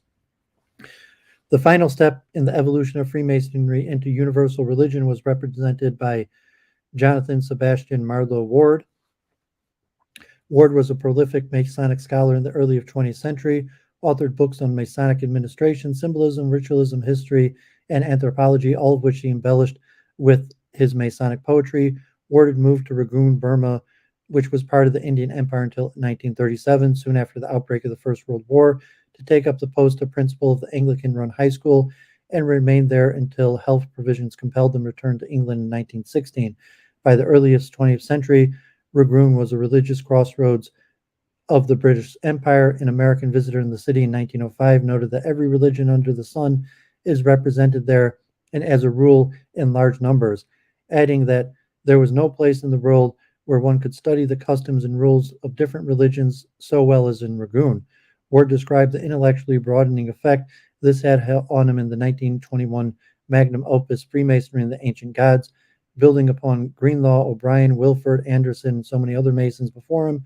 In Freemasonry and the Ancient Gods, Ward surveyed societies across the planet and through time, discovering the remnants of Masonic symbolisms and teachings in ancient Egypt, Islam, and Greco-Roman world, Hinduism, hunter-gatherer, African cultures, and Australian Aboriginal tribes, Judaism, the medieval West, and pre-Columbian Mexico, China, Easter Island, and more. But for the first time in Masonic literature, we find the suggestion of a Masonic soteriology. If R.F. Foreman spoke of Freemasonry as having a status superior to and purer than any of the existing greater religions, Ward now gave to this ancient universal religion the hope of the advent of a universal savior, one who, like Krishna, is born from age to age and is known by many names in different religions. The preserver. Whether they call him the Mahdi, where the crescent swings to the sky, or speak of the Christ returned to earth from his throne in the azure sky, whether they hail him by Buddha's name or Kalki or Vishnu sprung, they tell us the truth for all the same, and by every mystic sung. Forever the Lord of salvation, his task must fashion anew, and the sun in his heart and glory sucks up the mist and dew, and returning them to earth renews the verdant plain, so the Lord of death and birth returns to us again. To be sure, this was not the official position of Freemasonry, which claimed all along that Freemasonry was not a religion, but the official toleration of Masonic religious speculation and the honor given to the craft to authors who engaged in it allowed for such religious theories about the craft to be disseminated widely.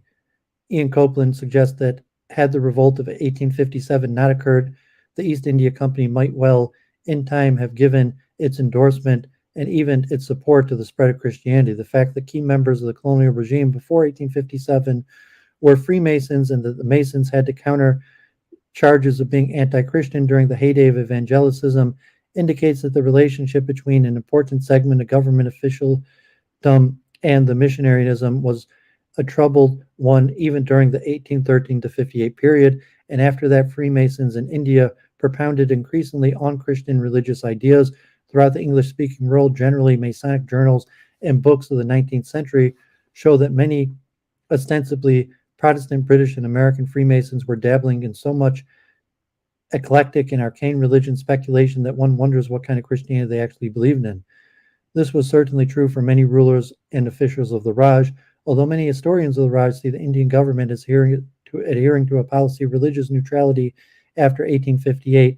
It has been suggested that British policies in India continue to be guided by a Christian agenda, yet what we see is that while high-level Raj officials became leery about the association their offices too closely with explicitly Christian causes, they seemed only too happy to have been associated publicly with Freemasonry and its activities and its literature. Greenlaw, for example, dedicated the 1870 edition of his book of collected lectures to the Viceroy, Lord Mayo, who had been a prominent Mason in Britain and whose name has for many years been associated with Freemasonry. The second edition of the book, published posthumously in 1905, was dedicated to the publishers of another prominent Mason and Raj official, Lord Amthil, governor of the Madras Presidency, pro-term viceroy in 1904, and district grand master of the Madras. Such dedications made with the approval of these rulers of the Indian Empire would have suggested to any reader that the pillars of the Raj held, or at least endorsed, similar views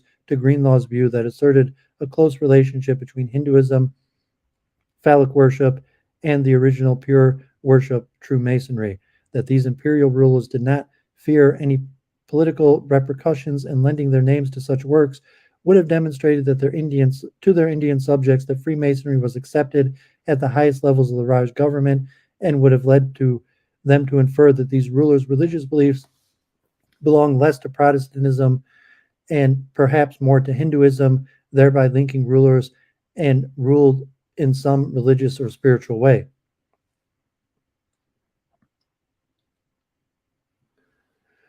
How did Indians respond to these speculations by Masons, and what did they do with such formulations once they were led to the craft?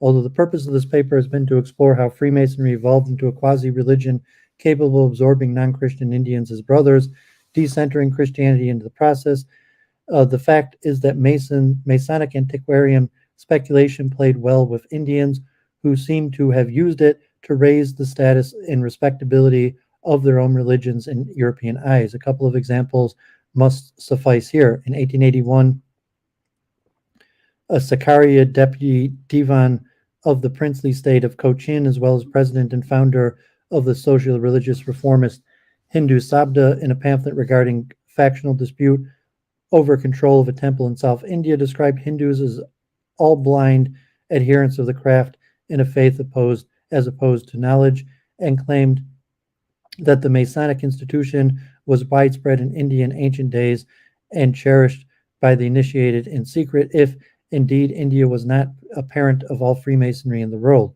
Rishis of the Vedic school were, of course, also founders of the Masonic, since the 7 Rishis who had heard and transmitted the uncreated Vedas to humanity and traditionally seen as the founders of the Vedic Hindu religion.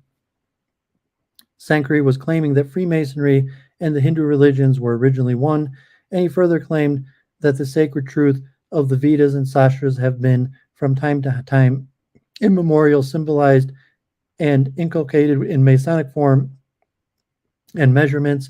The esoteric significations of which can be understood only by the initiated. Early in 1868, the Parsi Freemason Nauroji, in reference to Freemasonry antiquity and origins, declared in Lodge Yarborough in Brighton, the young Parsis, yet mere striplings in Masonry, are already showing the arrogance of contesting that if Masonry was not their own, they were at least fellow Masons from the earliest period.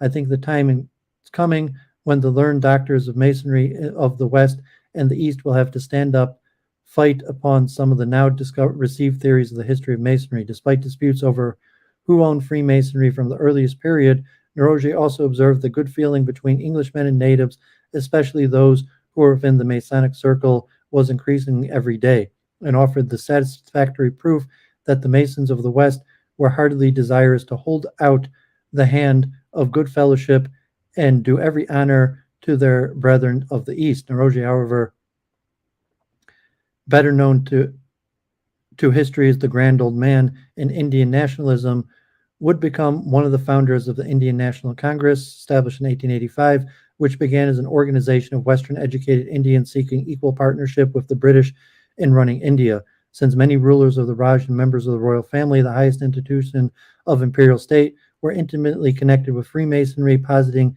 an ancient or Indian origin for Masonic order, not only put Indians on the level with Europeans within the lodge, but in the non-Masonic world also seemed to promise them parity and partnership with their British brothers who ran the Indian Empire. Given Freemasonry's principle of brotherhood, it would be difficult to imagine a movement that had more potential to make Indians feel the stakeholders in the Imperial project, or to imagine a movement that posed a greater challenge to Imperial project predicated on racial religious differences. For example, at the consecration of the Lodge of Imperial Brotherhood in Bombay in February 1908, Frank Beeman, an Indian civil service officer, judge of the High Court of Bombay, and new master of the lodge, called for vivifying the imperial idea by giving the practical application under Masonic guidance, and for reinforcing imperialism throughout India by the Catholic virtue of humanizing influence of Freemasonry. This was a nobler Masonic vision of empire, one of racial partnership in running the empire. This was exactly what the early Indian nationalists had sought, which may explain why a disproportionate number of early members of the Indian National Congress belonged to the craft, and why the first two Indian members of the parliament were Masons, Dabadai Nauroji and M.M. Branagri. Both had been initiated in the Rising Star of Western India, the lodge that James Byrne had been instrumental in founding. Historians of the Raj have usually been given the role of validating Hinduism and other Indian religions, and consequently in contributing to Hindu nationalism, to another Western organization, the Theosophical Society, founded by Helen Blavatsky and Henry Olcott in 1875. Yet the religious speculations of Freemasonry, anticipated by a number of decades those of the Theosophical Society, and Masons preceded the Theosophical Society in disseminating Theosophical Enlightenment ideas to Indian. What historians are also generally unaware of is that the Theosophical Society accepted Freemason status as the preserver and transmitter of mystical truths and civilization arts down through the ages, and claimed merely to be true exponents of the Masonic legacy. Blavatsky herself declared Masonry to be the true ecclesia, the only religion of the world, and necessary to study the Eastern religions and their symbolism. And she referred to the Theosophical Society as esoteric Masonry, arguing that most Masons ignored the mystical knowledge contained in the craft. Olcott was a Mason in 1903, and Besant introduced co-Masonry to India, which allowed women as well as men to join. Besant's co-leader in Theosophical Society, Charles Ledbetter, was also a Mason, authored 2 books on the craft, The Hidden Life in Freemasonry and Glimpses of Masonic History. Although it existed outside the organizational structure of the craft, in many ways the Theosophical Society was an extension of the esoteric and speculative side of Freemasonry. Simultaneous membership in both organizations was possible for fellow Raj officials joined the Theosophical Society, perhaps because most of its ideas could be found in one form or another within the craft. Hence, the Theosophical Society cannot be seen as either a civil religion of the Raj or an effective vehicle for empirical consolidation, although Besant did believe that the British Empire benefited India while simultaneously deploring the racism of a number of its servants. In the late 18th century, British imperialism began to bring many religious communities under one political roof, generating more knowledge in the West about non-European and especially Indian societies and religions. One could argue that British imperialism in the cross-cultural context it led to unwittingly stimulated the Anglophone Freemasonry, which had originated in a Christian environment to evolve into a non-Christocentric form of religiosity. To be sure, the seeds for such a transformation started with the notion that the craft was pre-Christian already existing in the movement from at least the time of Anderson's constitutions and probably earlier, but imperial linkages certainly watered those seeds. Freemasonry claimed to be primeval, universally mystery religion, reflecting a deep desire of certain quarters of British Freemasonry society to find familiar connections between all the world's cultures and religions and to unify humanity into a vast brotherhood. This is not peculiar to the modern world or byproduct only of modern imperialism. Rather, it seems to be characteristic of a certain type of imperialism throughout history. As Thomas Freeman observed on Roman imperialism, a single universal religion had only become possible as a result of the unifying influence of the Roman Empire. The Roman peace during the first 3 centuries allowed trade and commerce to flourish throughout the length of the breadth of the empire. There was a continuous movement of people and ideas. Religions, which at one time had only a local following, soon spread to other parts of empire. Intriguingly, Freeman was not writing about Christianity, but Mithraism, with Masonic scholars often viewed as an ancient form of Freemasonry. Like the new religions that had grown up in the Roman Empire, Freemasonry did not require that one apostatize one's religion in order to join the brethren of the mystic tie, to use a Masonic phrase. Rather, followers of all religions, it was claimed, could practice its rituals and subscribe to its teachings without betraying the religious communities they belonged to. Because of its religious inclusiveness and tolerance, Freemasonry was thus better than Christianity to induce Indians to support the British throne and our great empire, and the Prince of Wales, as the Prince of Wales, the new Grand Master of England, had called it. However, Freemasonry's vision of an empire brotherhood, which was the logical consequence of Masonic origin myths and quasi-religious claims, also implicitly challenged the British Empire in India to transform itself by giving Indians an equal opportunity at running it. Okay, so thank God that was pretty time-consuming, but hopefully it was worthwhile to read that. Still got 21 people watching, so thank God. Got more people watching. You read that. There was a lot of reading. So since I have a big audience, I wasn't checking the chat while I was reading. So let me just show.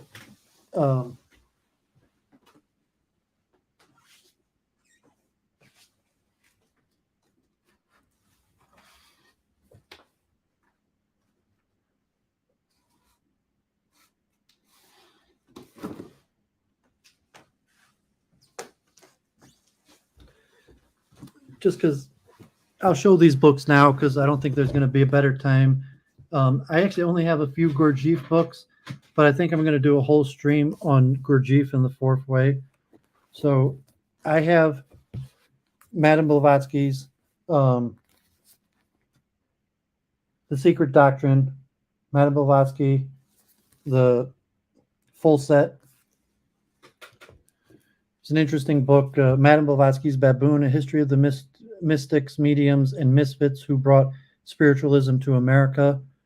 And, saying I'll include it in Masonry because Madame Blavatsky and the creators of the Theosophical Society were Masons, although, to call it a Masonic movement, here's the book The Golden Dawn. I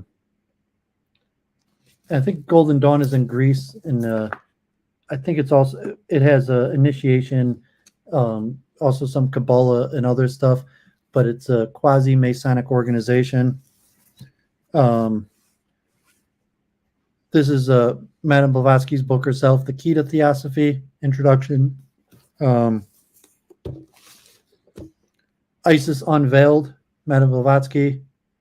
Secrets of the Ancient Wisdom Tradition, Madame Blavatsky's first work. The first book that she wrote was Isis Unveiled. Here's a book on Rosicrucianism, the water damage the True and Invisible Rosicrucian Order. And here, anyone who reads Countercurrents, or I think this was published, I went to school with, his name slipping me, John from Arctos, one of the earlier writers for Arctos, and then Countercurrents was at University of Michigan, and they published this popular book, Hitler's Priestess, Savriti Devi, the Hindu Aryan Myth and Neo-Nazism, that is also an interesting subject. I'm not sure whether she was a Mason or not. I guess that she had Nazi sympathies and the Nazis were anti-Masonic, but it's possibly. So it's just interesting. Let me put these books up first. Okay, I'll leave these books. I'll put them up. I'm probably going to end the stream. I'm not sure if you want to pop on Aquarian. I'll put the link in the chat real quick, or I'm going to give some concluding remarks. You mentioned also like the Arya Samaj. So the question of having the same origins, that of mystical origins, also the like with the German comparisons of the ancient Aryan people, so that this wisdom existed in ancient time, to the hypothesis that there was a ancient Aryan people was also part of it that the article didn't mention. So there's a lot of research. I thought, because I'm very into Hinduism, I think I have unique research that there's a lot of Masonic literature on there's a lot of Masonic literature on Egyptology, Greek, Roman, Kabbalah, Judeo origins, European, and so the Masonry arises out of England, like the 16th century. That's the formulation, but the Masonry itself believes that it's a universal, true system of ancient origin, like it's the truth behind all religions. And to say if you're a Jewish Mason or a Christian Mason or an Islamic Mason, saying, because you don't have, like, Masonry could be looked as a religion, but it's not a sectarian religion. You could be a Mason and something else. So from a Judeo perspective, this universal system comes from Enoch, that, it's God created, and then God gave certain wisdom to Adam, that, but the Enoch in the Bible, there's certain verses says he's the founder of cities and was given certain wisdom, and there's the book of Enoch. So I have some of that also. I'll show maybe some of my Christian books a different time, but so from that perspective, Enoch is the origin of the universality of Masonry, and that would give view to the Aryan invasion theory. That I say where Judeo believe that Abraham, the wisdom of the East, originates from the Bible. But say you could be a Hindu, you could be a Mason and something else, and that was why I read Vivekananda's towards the universal religion. They say, okay, if you're a Judeo-Mason, you believe that the origins of Hindu wisdom is the God of the Jews. And like I spoke to the person on my channel, the recent interview I did with the, God forbid my memory's slipping me, I'm gonna have to look it up, the Common Prophets, the author of Common Prophets. I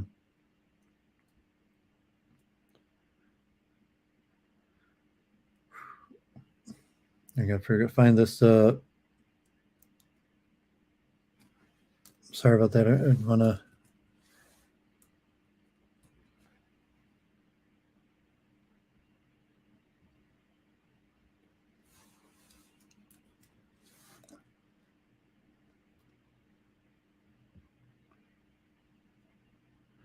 Dr. Bharat Junjawala, author of Common Prophets, who I interviewed on my channel. I'll share that link. So, he's, I didn't ask him about Freemasonry, because I ended up letting people on and it turned in kind of a mess. It would have probably been more interesting to ask him about Freemasonry. But, he wanted to claim that Hinduism is the origin of Judaism and the Western religions. And, so that any Mason, you could be a Mason from any background and still part of your own tradition and believe that your tradition's like the best. Vivekananda was kind of getting at that point. So the point that, Vivekananda is towards a universal religion is this Hinduized Freemasonic idea. And then I would say the, modern, like I mentioned, Norman Peale, who was, the preacher of Fred Trump and Donald Trump, of, positive thinking Christianity, was influenced by Vedantism and, was a high-ranking Freemason. I think Peale, let me check if he was, he may have been a 32nd degree Mason.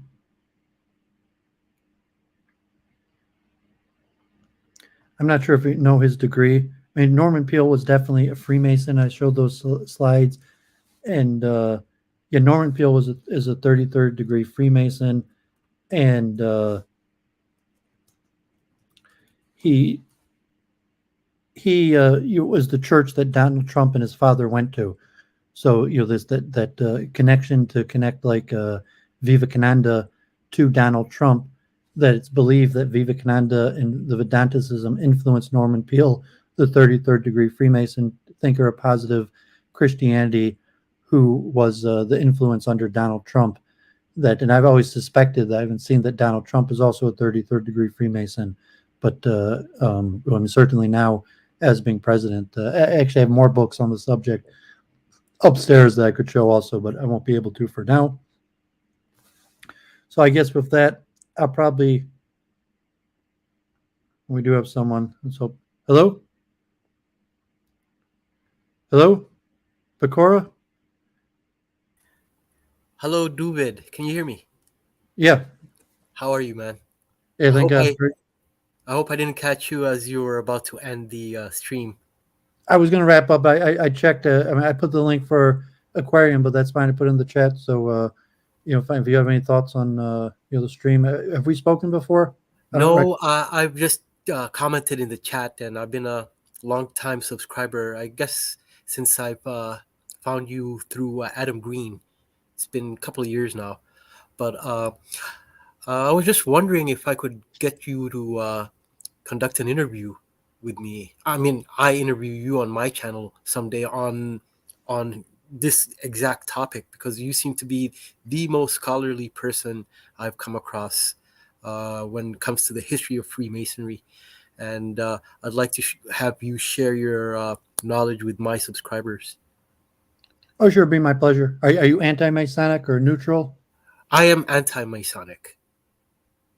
So you're looking at it as a conspiracy? Yes, I am looking at it as a conspiracy, but would like to have access to the raw history, the the just the the primary sources and the chronologies of their activities and how they formulated. And I basically was paying attention to about 3/4 of your live stream, and I have a few questions in mind, but they're a little specific and language related. And you're wrapping up, so I might email you or something like that. Yeah, I'm Duvid. Why don't you put the comment on this video and just make one comment so I'll see you. And if you have Twitter, it'd be the easiest. I'm Duvid at Hotmail. I'm Duvid at Gmail. But I get so many emails or spam mostly that I may not see it. But you could put a comment on the video or Reb Duvid on Twitter, and we'll set up a time. I mean, we could even do it. I don't know. Tomorrow might be busy, but we probably try to do it right away next week. And At your convenience, whenever you're what type of, do you have content on your channel? absolutely, yes. I am sort of an amateur historian. I grew up in the Middle East. I speak Arabic. I'm a Muslim. uh, I'm in Canada. I don't have any uh, uh, I don't see uh, basically I'm a pro-Abrahamist, if that's a thing, because I see the world becoming more and more secular. So I I like to only see look one for. video on your chat on my YouTube partner. I don't know if that is that you. Yes, that's me. That is absolutely me. Yes, You in the picture talking there. that's me. Correct. Yes, Um, so you don't have that much content. I mean, you have a bunch. Is it because I have a lot of videos that you under take my down? paywall. My Oh, okay, you members. have a paywall. Yeah, but most of my subject matter is history related and geopolitics. I've covered a lot of the Ukraine Russia conflict. I've also uh, Did you see my been interview with Defense Politics Asia? no, Do you that's know Defense Politics Asia? I've heard. Yeah, I've heard of the channel. Yes. He became big. I was watching him from the beginning. I got an interview with him when he was still relatively new. Oh yeah. But um, yeah, I enjoy all types of topics. I'm not sure if you saw in the stream, I was showing like the Epperson books. Like I had a kind of a pot, because I'm an engineer Mhm. and studied physics, that had somewhat of a positive view towards Freemasonry. I mentioned like that Rock Me Amadeus song. I knew that Mozart was a Freemason, and then like the founding fathers of America, Isaac Newton, of the Royal Society, and so that a little positive view. But I got into Freemasonry through conspiratorial literature, Okay. and so I say that a lot of the conspiracies are factual, where you could say that like these guys got together semi secretly Hmm. and did something that changed the direction of society, and they were Masons. Correct. um, Positive and negative. If you're looking at certain things, negative. Um, but I mean that also includes like the Royal Society and the foundation of science, the creation of algebra, and I mean the creation of calculus and physics, and electricity and modern engineering was also done largely in secret by Masons, but also wars and possibly colonialization, like the role. But then there's also what when I started actually reading firsthand Masonic literature, starting with Albert Pike's Morals and Dogma, Hmm. I became pro-Mason. So I never got initiated or joined a lodge, but when I read Albert Pike's Morals and Dogma, I became pro-Masonic. Okay. And it doesn't necessarily. I'm not advocating Masonry, but I think I would say I became pro-Masonic. I think it's true that like I'd seen the conspiracies. Like, okay, there's some guys that did some stuff that maybe you don't like, and like, okay, if you're in the Middle East, definitely, God forbid, like probably like war and decisions that have negatively affected your country or people possibly were conducted by Masons. Probably I people like George Bush and Donald Rumsfeld, absolutely. neocons, like Jewish neocons, are majority Masons. So a lot of people Just have to it. interject, I think not only is like current wars and a lot of the political events happening now in the world and Middle East, conducted by Masons. I think a lot of the archaeological legacy, how the Fertile Crescent is really important to archaeology and so on. It's funny how you Well, don't really.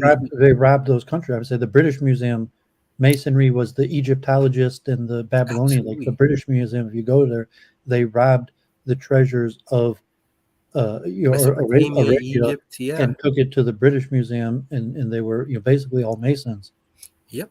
And to this day, I criticize my fellow Muslims, I guess, because you never hear about like a Yemeni archaeological team digging in Libya, or a Tunisian archaeological team digging in Iraq. It's always like a group of Swedes or a group of Australians, and you don't hear about like um, there's no, or even local interest in their own history, and it allows for people who have sophisticated agendas to come with their own uh, you know stories.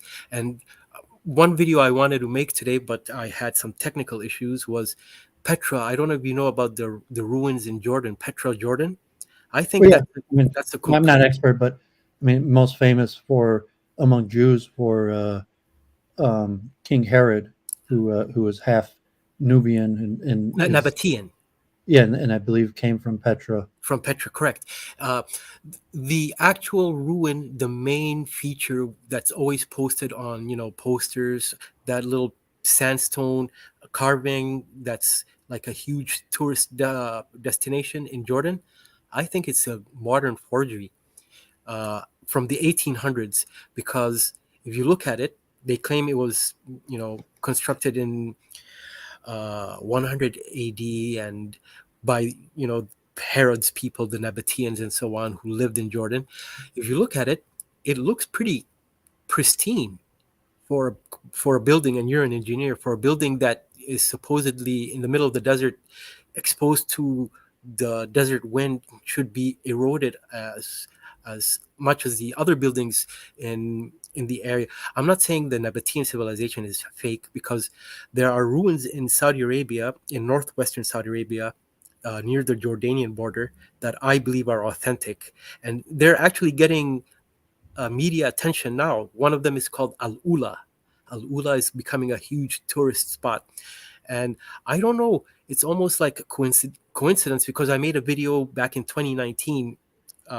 I might just make it public just so that you can have a look at it, exposing Petra being a 1800s construction, like a 19th century forgery. That's only mildly interesting to me. I'm not that expert in archaeology. I mean, it interests me because I studied in Israel, and it's mildly interesting. I'm more interested in the philosophy and philosophical system, because I was mentioning that like I could see that the Masonic conspiracies were largely true, positive and negative. And then I actually started reading Masonic literature, and I determined that there was truth to the Masonic system. And then even possibly, like as a Jew, that I was heavily practicing Judaism at the time, more than today. I was living in Hasidic Brooklyn. That there was even more truth to Masonry than Judaism. That there was some permeating truth within Freemasonry that permeated the world more than Judaism itself. That was absent in Judaism. Well, I'm saying that in addition, that say that Masonry is non-sectarian. You could be a Jew or a Muslim and a Mason, but like then I was kind of a Jewish exclusivist, and then when I started reading the first-hand Masonic literature, I decided that it's more likely that there's some sort of universal truth like Freemasonry, and that I still think Judaism's true. And I mean, so you could take the Judeo approach, like Enoch or something that Enoch or Noah gave this prophesized this universal system to all of humanity, and Jews have our own unique role.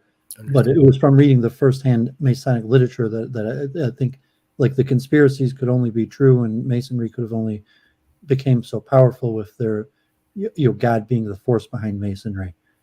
And so the Catholicism banned Masonry as a negative influence.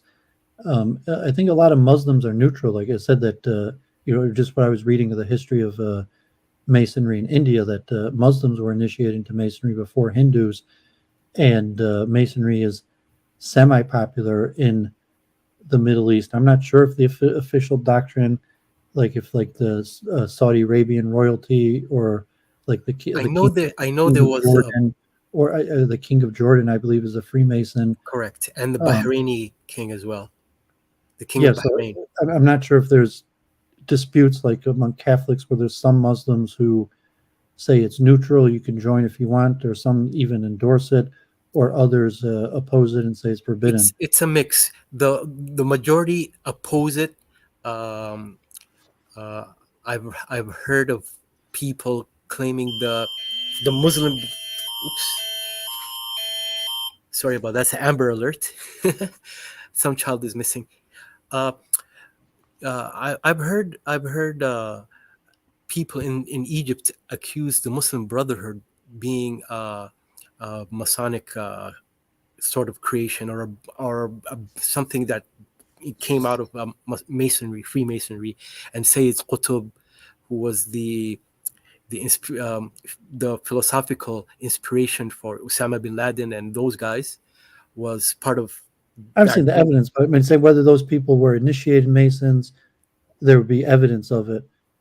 And so, even saying what lodge, when they were initiated, There. Oh, okay. and saying they might have left Masonry. So, I mean, obviously, Osama bin Laden's a billionaire. He was involved in a huge construction family. Correct. It's likely that he was a Freemason, but whether you're saying he was acting on Freemasonry or he learned some of the stuff and then went off the teachings, or say, like, I mentioned there's the theory of universal brotherhood, but Masonry is generally sectarian.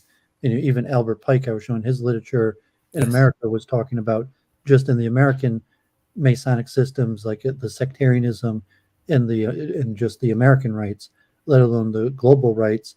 And like the Detroit Masonic Temple has, I think it's even called Muslim, Or the Moorish temple or something like well, I mean, that. there's Moorish, but there's actually a Muslim room. It's spelled like in a way that's slightly different, but I mean, there's a Muslim order and there's a special room in the Detroit Masonic Temple, for Moors and for Muslims that have probably been being used. I mean, Detroit is one of the first places where Muslims settled. I think even the King of Saudi Arabia came to Detroit before Saudi Arabia was founded. But the Masonic Temple, built in 1920s in Detroit, has two rooms, a Moorish room and a Muslim room. Wow. That would probably make. Presumably they were used. I mean, that there were Muslims and Moors that met in the huge structure that had a grand chamber and then separate rooms. But like that was the Vivekananda, or the universal religion, that you can't really unify. You could, Masons, you could have a comparison of degrees. If you're like in the Middle East and certain corresponding ranking, and then the different orders of what does it mean to reach a higher degree, what types of wisdom. And if you're in the West or the Middle East, it's going to be biased in a different way.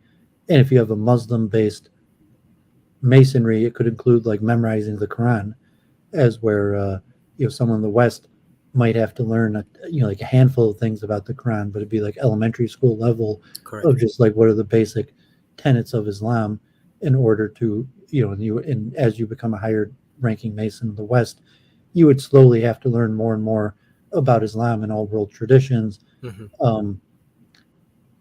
But I mean, if you look at, I mean, do you see what I'm saying is like the universality? Like you said, the conspiracies are true, but there's also, Masonry is a global religion that is in all cultures and has, I'm not sure how many, probably tens of millions of members worldwide. I wouldn't be surprised if it's in the tens of millions, I mean, and including every being country, like, I universal. mean, including the Middle East. I wouldn't be surprised at all. I'm still at the stage you were at when you thought it was a conspiratorial. But you never read any. I mean, have you read any first-hand Masonic literature? Because that's what I, changed my opinion, and it I, was specifically Albert Pike's Morals and Dogma. I've listened to Morals and Dogma as an audiobook format. I haven't read it in a hardcover book, but I've listened to it. And I was going to ask you about Albert Pike. And you're looking at, like, I mean, guy, if you watch Adam Green, like, okay, I debate a lot of counter Semites, and a lot of counter Semites know a lot about Judaism and read about it, and they're still counter Semitic. So it's like, oh, I've been reading the Talmud, Oh and my no! opinion of the Jews is worse from when I started reading. So like, but no, I started reading the Talmud, and now like I'm a Philo-Semite or something like that, and would say like, oh, Semite is not necessarily the case. A lot of counter Semites read hundreds of Jewish books. Like Adam Green at this point has read hundreds of Jewish books and listened to thousands of hours of rabbis, but he's still counter Semitic. And so I guess that even that would be the case with Masonry. But a lot of times counter Semites turn into Philo-Semites through like, That well, actually the happened Talmud, with and me. actually I kind of like the Jews now. And so that, Masonry is the same way, that you read enough about Masonry that you change your mind, Yeah. or you come into like, no, like I started investigating, it's worse than I thought. No, the more I've looked into Judaism, I become Philo-Semite, and I see Judaism and Islam as being brotherly faiths. And if anything, Christianity is the odd one out when it comes to the Abrahamic triad. But my question was on Albert Pike. You said he made you more positive, or view Freemasonry more positively. I recall a passage, attributed to him, saying that he predicted the world wars and the agendas for it, and he predicted the Third World War would be based on a religious-based clash, like Islam versus Judaism versus Christianity or something like that, destroying everything. Yeah, I wouldn't read too much in there because I'm saying like he's not a prophet. Like I mean, he oversaw initiations, and I mean, he probably said a lot of things in predictions and had a good feel for the direction of humanity, and said some things that have a lot of insight. Um, but I don't think that he's meant to be read that way. Even that he considered himself like a prophet or some sort, that he was going to have some special insight to predict the unfolding of future events. Besides for having a lot of insight about humanity. And just say Arbane in the chat. Oh. If you actually want to become a Mason, I mean, you have to join your local lodges, like Judaism. If you're interested in Judaism, Correct. you could speak to me online, but you're gonna have to go to your local synagogue. So for Masonry, like you could learn about Masonry, read some books, but you're gonna eventually have to join your local lodge. And so either just get a tour, show up to a public event that's open to non-Masons. If you have a friend that's a Mason, start asking about it. But like it's a brotherhood, and it has to be joined at the local level. Okay. So wherever you're at, you have to seek out your local Mason, your local lodge. Okay. Final question, David.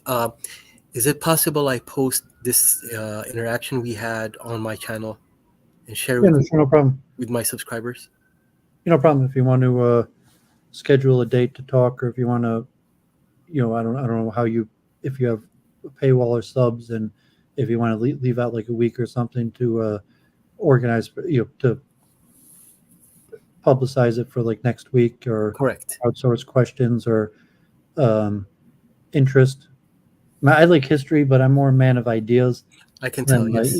I know a little bit about. I'm a well-read person. I read constantly, so I probably know more about history than the average person. But like military history, archaeology, I don't know that much about. Like the history of science, I know more about. Mm-hmm. And the history of ideas and how ideas kind of appeared in one place and spread and may have changed. Moving from one place or to the devolved. next. That's more my specialty. And then if you have questions like the history of Masonry, I've read probably like 20 books on it because it's a subject that interests me. Because like I read books on history, somewhat. I like biographies, but I like the history of Judaism. But like generally, I don't read much history. Mm-hmm. So Masonry was a subject that interested me. That I've read tens of books on the history of Masonry, and the known history of Masonry is mostly in Europe, and then you have like the spreading and how the British and that essay I read about how the British used Masonry in England. They did the same method in the Middle East. So all of the British colonies, they used Masonry in the same way that they did in India. Although there's certain, I wouldn't even necessarily say that Masonry was more popular, worked better in India than it did in the Middle East or Africa or other places. But I haven't looked into that much. Like India is something that interests me, so I looked into it. I haven't looked into the spread of Masonry. And it's one of the things that's hard to find literature on. So you could look for first Masonic sources, and then it's hard to find good information because you have conspiratorial sources or pro-Masonic sources, and like credible history of Masons from academics is almost non-existent. It's either really pro or really against. Well, it's just non-existent because it's considered like a conspiracy theory. Mm-hmm. So like this is written by a scholar in India, and so but if you're looking for like a scholarly, like the spread of Freemasonry in the Middle East, I mean there might be a book or something on it or article, but I would assume there's probably not that much. Doubtfully be a neutral writing though. It'll probably. Well, I mean academic. Like the article I read was academic. Mm-hmm. It was peer reviewed. It was published in an academic journal. And so like most of the books I showed were Masonry books. They're not academic, but the article I've that I never read seen in any. India was actually academic, peer-reviewed article that published in a journal. So I meant to find something about that in the Middle East. It may exist. I haven't looked for it, but I I bet haven't found if it anything does, like that. they'd be I've very seen sparse. newspaper clippings and articles, but no peer-reviewed journals or anything like that. And yeah, I mean, say like, okay, did you mentioned Bahrain, UAE? Uh, I don't know about UAE, like Saudi I Arabia, but I like don't you know about go, the UAE, Bahrain for sure. The oldest lodges were in Egypt, in fact, in Alexandria and Cairo. Um, I'm not familiar with India, but I well, I mean, know modern conspiracy theory. If you're thinking like, George Bush and Donald Rumsfeld or something like that of the in the neocons. Iraq War, or even modern times with like Jared Kushner. Absolutely, Well, yes. I don't know if I mean I wouldn't be surprised if Kushner is a Freemason. I didn't look into it, or if Hmm. it's not public. But if like Jared Kushner in Saudi Arabia and that and the Abraham Accords, that really Freemasonry is what behind it. So I like see it too. the Yeah, new with the Abraham AA. Accords. Why I was saying that it wouldn't surprise me if, including on the Israeli Jewish end, the common element in the Abraham Accord is Freemasonry, and that's how the Abraham Accords. And you were saying like, okay, I was actually a part of the Children of Abraham that in New York that was funded by Muhammad Ali Alibar of Emirates, who was building some of the stuff in the Correct. UAE. Yes, I yes. mean, he was funding an organization in New York called Children of Abraham that was just Jews and Muslims. Sometimes Children of Abraham includes Christians, but this one, Christianity is possibly idolatrous. There's just Jews and And Muslim. Muslims. Yeah. And but I don't know if Alibar is a Freemason. Like in that vicinity, I was pretty low level.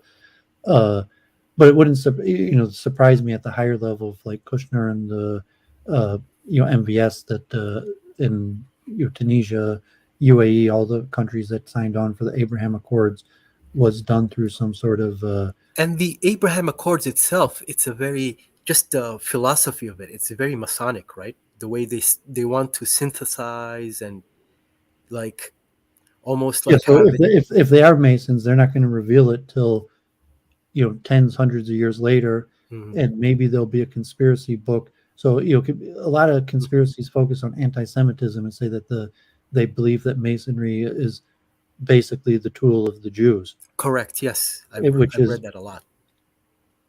generally weaker. So I think the better conspiracies to say that it's a conspiracy that includes Jews, but not it's not a conspiracy of the Jews. It's a conspiracy that includes Jews, and Jews are just a percent of I agree maybe with that I mean more. it might be 10% or something, and then Jews might have the typical roles that we play, like in finance or banking, law.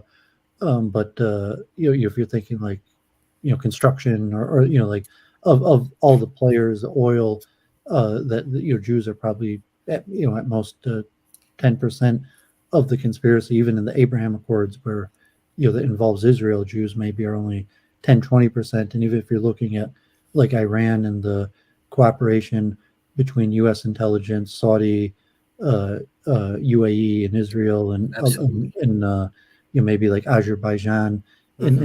in carrying out assassinations in Iran, that they're probably I would consider them Masonic, and it probably they probably is officiated probably I mean I mentioned the assassins, the few books I have on the assassins, that some Islamicists claim that Masonry, like some pro Masonic Islamicists claim the Islamic origins of Masonry, and they say that modern Masonry originated I've from the assassins and then came from the I've heard Templars. of that. Yes, the Ikhwan Sifa, the Brethren of Purity, were like Well, so it's sort of unclear whether the assassins were a Masonic order, but if yeah. you were pro Mason, then you could claim, because the assassins are before the Templars, and the Templars are largely believed to be the first pan-European order, and they probably acquired Masonry in Jerusalem, Yes, in and the they Middle could have East. acquired Masonry in Jerusalem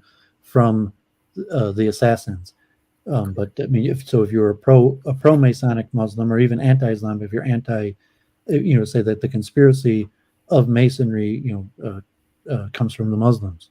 Yeah. I mean, obviously, it's more likely to come from ancient Egypt or the mystery religions of ancient Babylon, and because they had initiation. So, I mean, the most telltale side of Masonry is the rites, degrees, and initiations. And so, I don't know, like Petra, I haven't investigated, but I wouldn't be surprised if there's also some understanding of however the temples in Petra functioned, that they probably had rites, degrees, and initiation. The Babylonian mystery cults, there's a lot of research and writing that they also use rites, degrees, and initiation. And so, if you're going to use this pan Masonic idea that anything that had these rites, degrees, and initiation was Masonry, and to say, well, is there some sort of God created universal spirit behind these degrees of rites and initiation, or was it just some idea that maybe it spread, maybe it didn't? But if the ancient Babylonian mystery cults and the Egyptian Paro system and the Romans and the Babylonians and Hindus all had initiation rites, and usually 3 degrees, they almost all have the 3 degrees in record, and like the hieroglyphs, I think there's pretty clear evidence that they had some sort of 3-degree system of initiation. Is that some universal created by God, or are you going to try to historically explain why all these ancient mystery cults had 3-degree initiation system? I think the assassins had a 7-degree system that had your basic 3 and then 4 higher degrees. But saying just the fact that Islam doesn't have initiations and degrees, and They have Sufi orders, but that but doesn't does that mean mean they're Masonic? they're Just not. the fact that they have degrees in initiation mean that Sufis and assassins are Masonic. You're saying No. it doesn't originate from Islam, and so if they're using that, or is it just some useful tool like the Italian mafia or something? They have initiation and degrees. Does it mean they're Masonic, or does it? If you're a believer, you say no. There's a God ordained structure, and any organization to be successful follows this God ordained structure. And that's why I said that by reading the literature, I think that it's a God ordained structure, and because it doesn't make sense to me. In the same way, maybe you believe in Muhammad and the Prophet, like he couldn't have been written by man. It makes more sense that God, chose Muhammad as a prophet than that it was a conspiracy of men and fooled a bunch of people. Like most religious believers, like Judaism, like it had to have been Moses in the Exodus. He couldn't have fooled all those people. Correct. In the same way with Masonry, that that God creating Masonry is the only explanation that makes sense. That is a divinely inspired thing. Yeah, and then from it, like the Hindu especially was given over to different men in different places and times. Okay. So that there wasn't necessarily one prophet or messenger, but any person who sought out God, God responded to, and God was the force behind their system of degrees and initiations and the rites. So even if it was pagan, so say that the intention of pagan deity worship is to worship God. So even if you're a monotheist and believe it's forbidden and against the 10 Commandments, but the pagan desire to worship God, even through idols, is still in connection to God, so that God would have reciprocated by awarding them some sort of knowledge of the Masonic system that allowed the pagan system to prosper. Okay. Well, this was a wonderful talk, Duvid. I want to do this more, but with specific questions, and maybe some questions my subscribers might have, from their end. So, how about I message you on your Twitter, and make sure it's not spam, or you said write it on your I don't get that comment. many Twitter messages. So if you do Reb Duvid on Twitter, I'll see it. I'll have to accept it, but Okay. but I'll see it. Like my email, I get like so many spam. Like every day, I get like Same. 30 spam messages. So I'd have to look through to make sure like it's you and I see it. But if you message me on Twitter, I'll see it. Awesome. Thank you so much. This was a very productive talk, I think. Okay, yeah, I appreciate it. I For look me, it forward to was. talking to you next week. Sorry? Okay, I look forward to talking to you next week. Oh, likewise, David. Thank you. Okay, yeah, I appreciate it. So Arbane I'm not like a encyclopedia of Freemasonry. I haven't heard of these things you're talking about. You know, they sound kind of random. Like maybe I could look them up. I have these books that have like dictionaries of this stuff, but you could probably just do like a Google search. Um, yeah, Oswald, about the Baha'is. I mean, Baha'is are Abrahamic. They believe that they're B'nai Keturah from Abraham's disciples that they sent east. And I don't believe they have an initiation rite system like that, although they might. They have like a scripture. So I haven't looked enough into Baha'i. Like, I mean, it wouldn't surprise me if they're Masonic and that a lot of Baha'is are also Freemasons. That would not surprise me. Nor am I familiar if they have an official like rite and initiations. In Judaism, look at you could superimpose onto Christianity and Judaism or Islam a Masonic system and say like, well, what's a bar mitzvah? A bar mitzvah is like a Masonic ceremony or getting called to the Torah, and saying like it's taking an oath. So say like when you get bar mitzvah, it's parallel to being initiated into Freemasonry, and you know so that all Jews, and even said that you know the Anderson, who wrote the first uh, you know British history of Freemasonry, claimed that all Hebrews are Freemasons. That you know, so the claim that you know that all Jews, by definition, are Freemasons. That's what Anderson in England in like the early 1700s claimed. But then if you look at the Judeo ceremony and be like, well, when you have a bar mitzvah, you know, okay, it's a bar mitzvah, but also simultaneously you're being initiated as a Freemason. And then if you're like Christian, there might be baptism or confirmation, that you say that, well, it's a Christian rite, but it's also a global Freemasonic rite. And from the, you're not like a Freemasonic temple, like you're a member of the Freemasons, but from the global truth of Freemasonry and a system of rites and initiations and degrees, like you know, you become an entered apprentice when you get your bar mitzvah, or there'd be a parallel in Christianity or Islam or any organizations versus you know, like some forms of Hinduism where they actually have initiation rites and ceremonies and vows. So I mean, generally Judaism is against vows, like the Kol Nidre, and most rabbis held you could become a Freemason, but you know, at the various degrees, you have to give an oath and a vow. And then, you know, the question like Kol Nidre and the annulment of vows, is it annulling your Masonic vow if you become a Freemason? Is it, you know, it's not you, but you know, that definitely, I would not want to take the vow. Like I wouldn't become an initiated Freemasonry because I don't want to take one of those vows. I'm very careful about my vows. And then also I mentioned politics and the swearing on the Bible. So like the political ceremony of being sworn in is Masonic in origin, and maybe historically you needed to swear on the Bible, but now you could swear it on any holy book, or you could just hold up your right hand and affirm as a swear in a higher power, and those are Masonic in origin. You know, so say like elections and politics, that the concept of elected representations and oaths, public service, like anything that has an oath could be considered Masonic. Also, like when you're born, the government, like a birth certificate, but you like you become a firefighter, a policeman, a Boy Scout, you know, elected official, a lawyer, a doctor. You have to take an oath, and to say all oaths are basically Masonic. So it's been a good stream. I got 4 hours, so I appreciate Boqoreh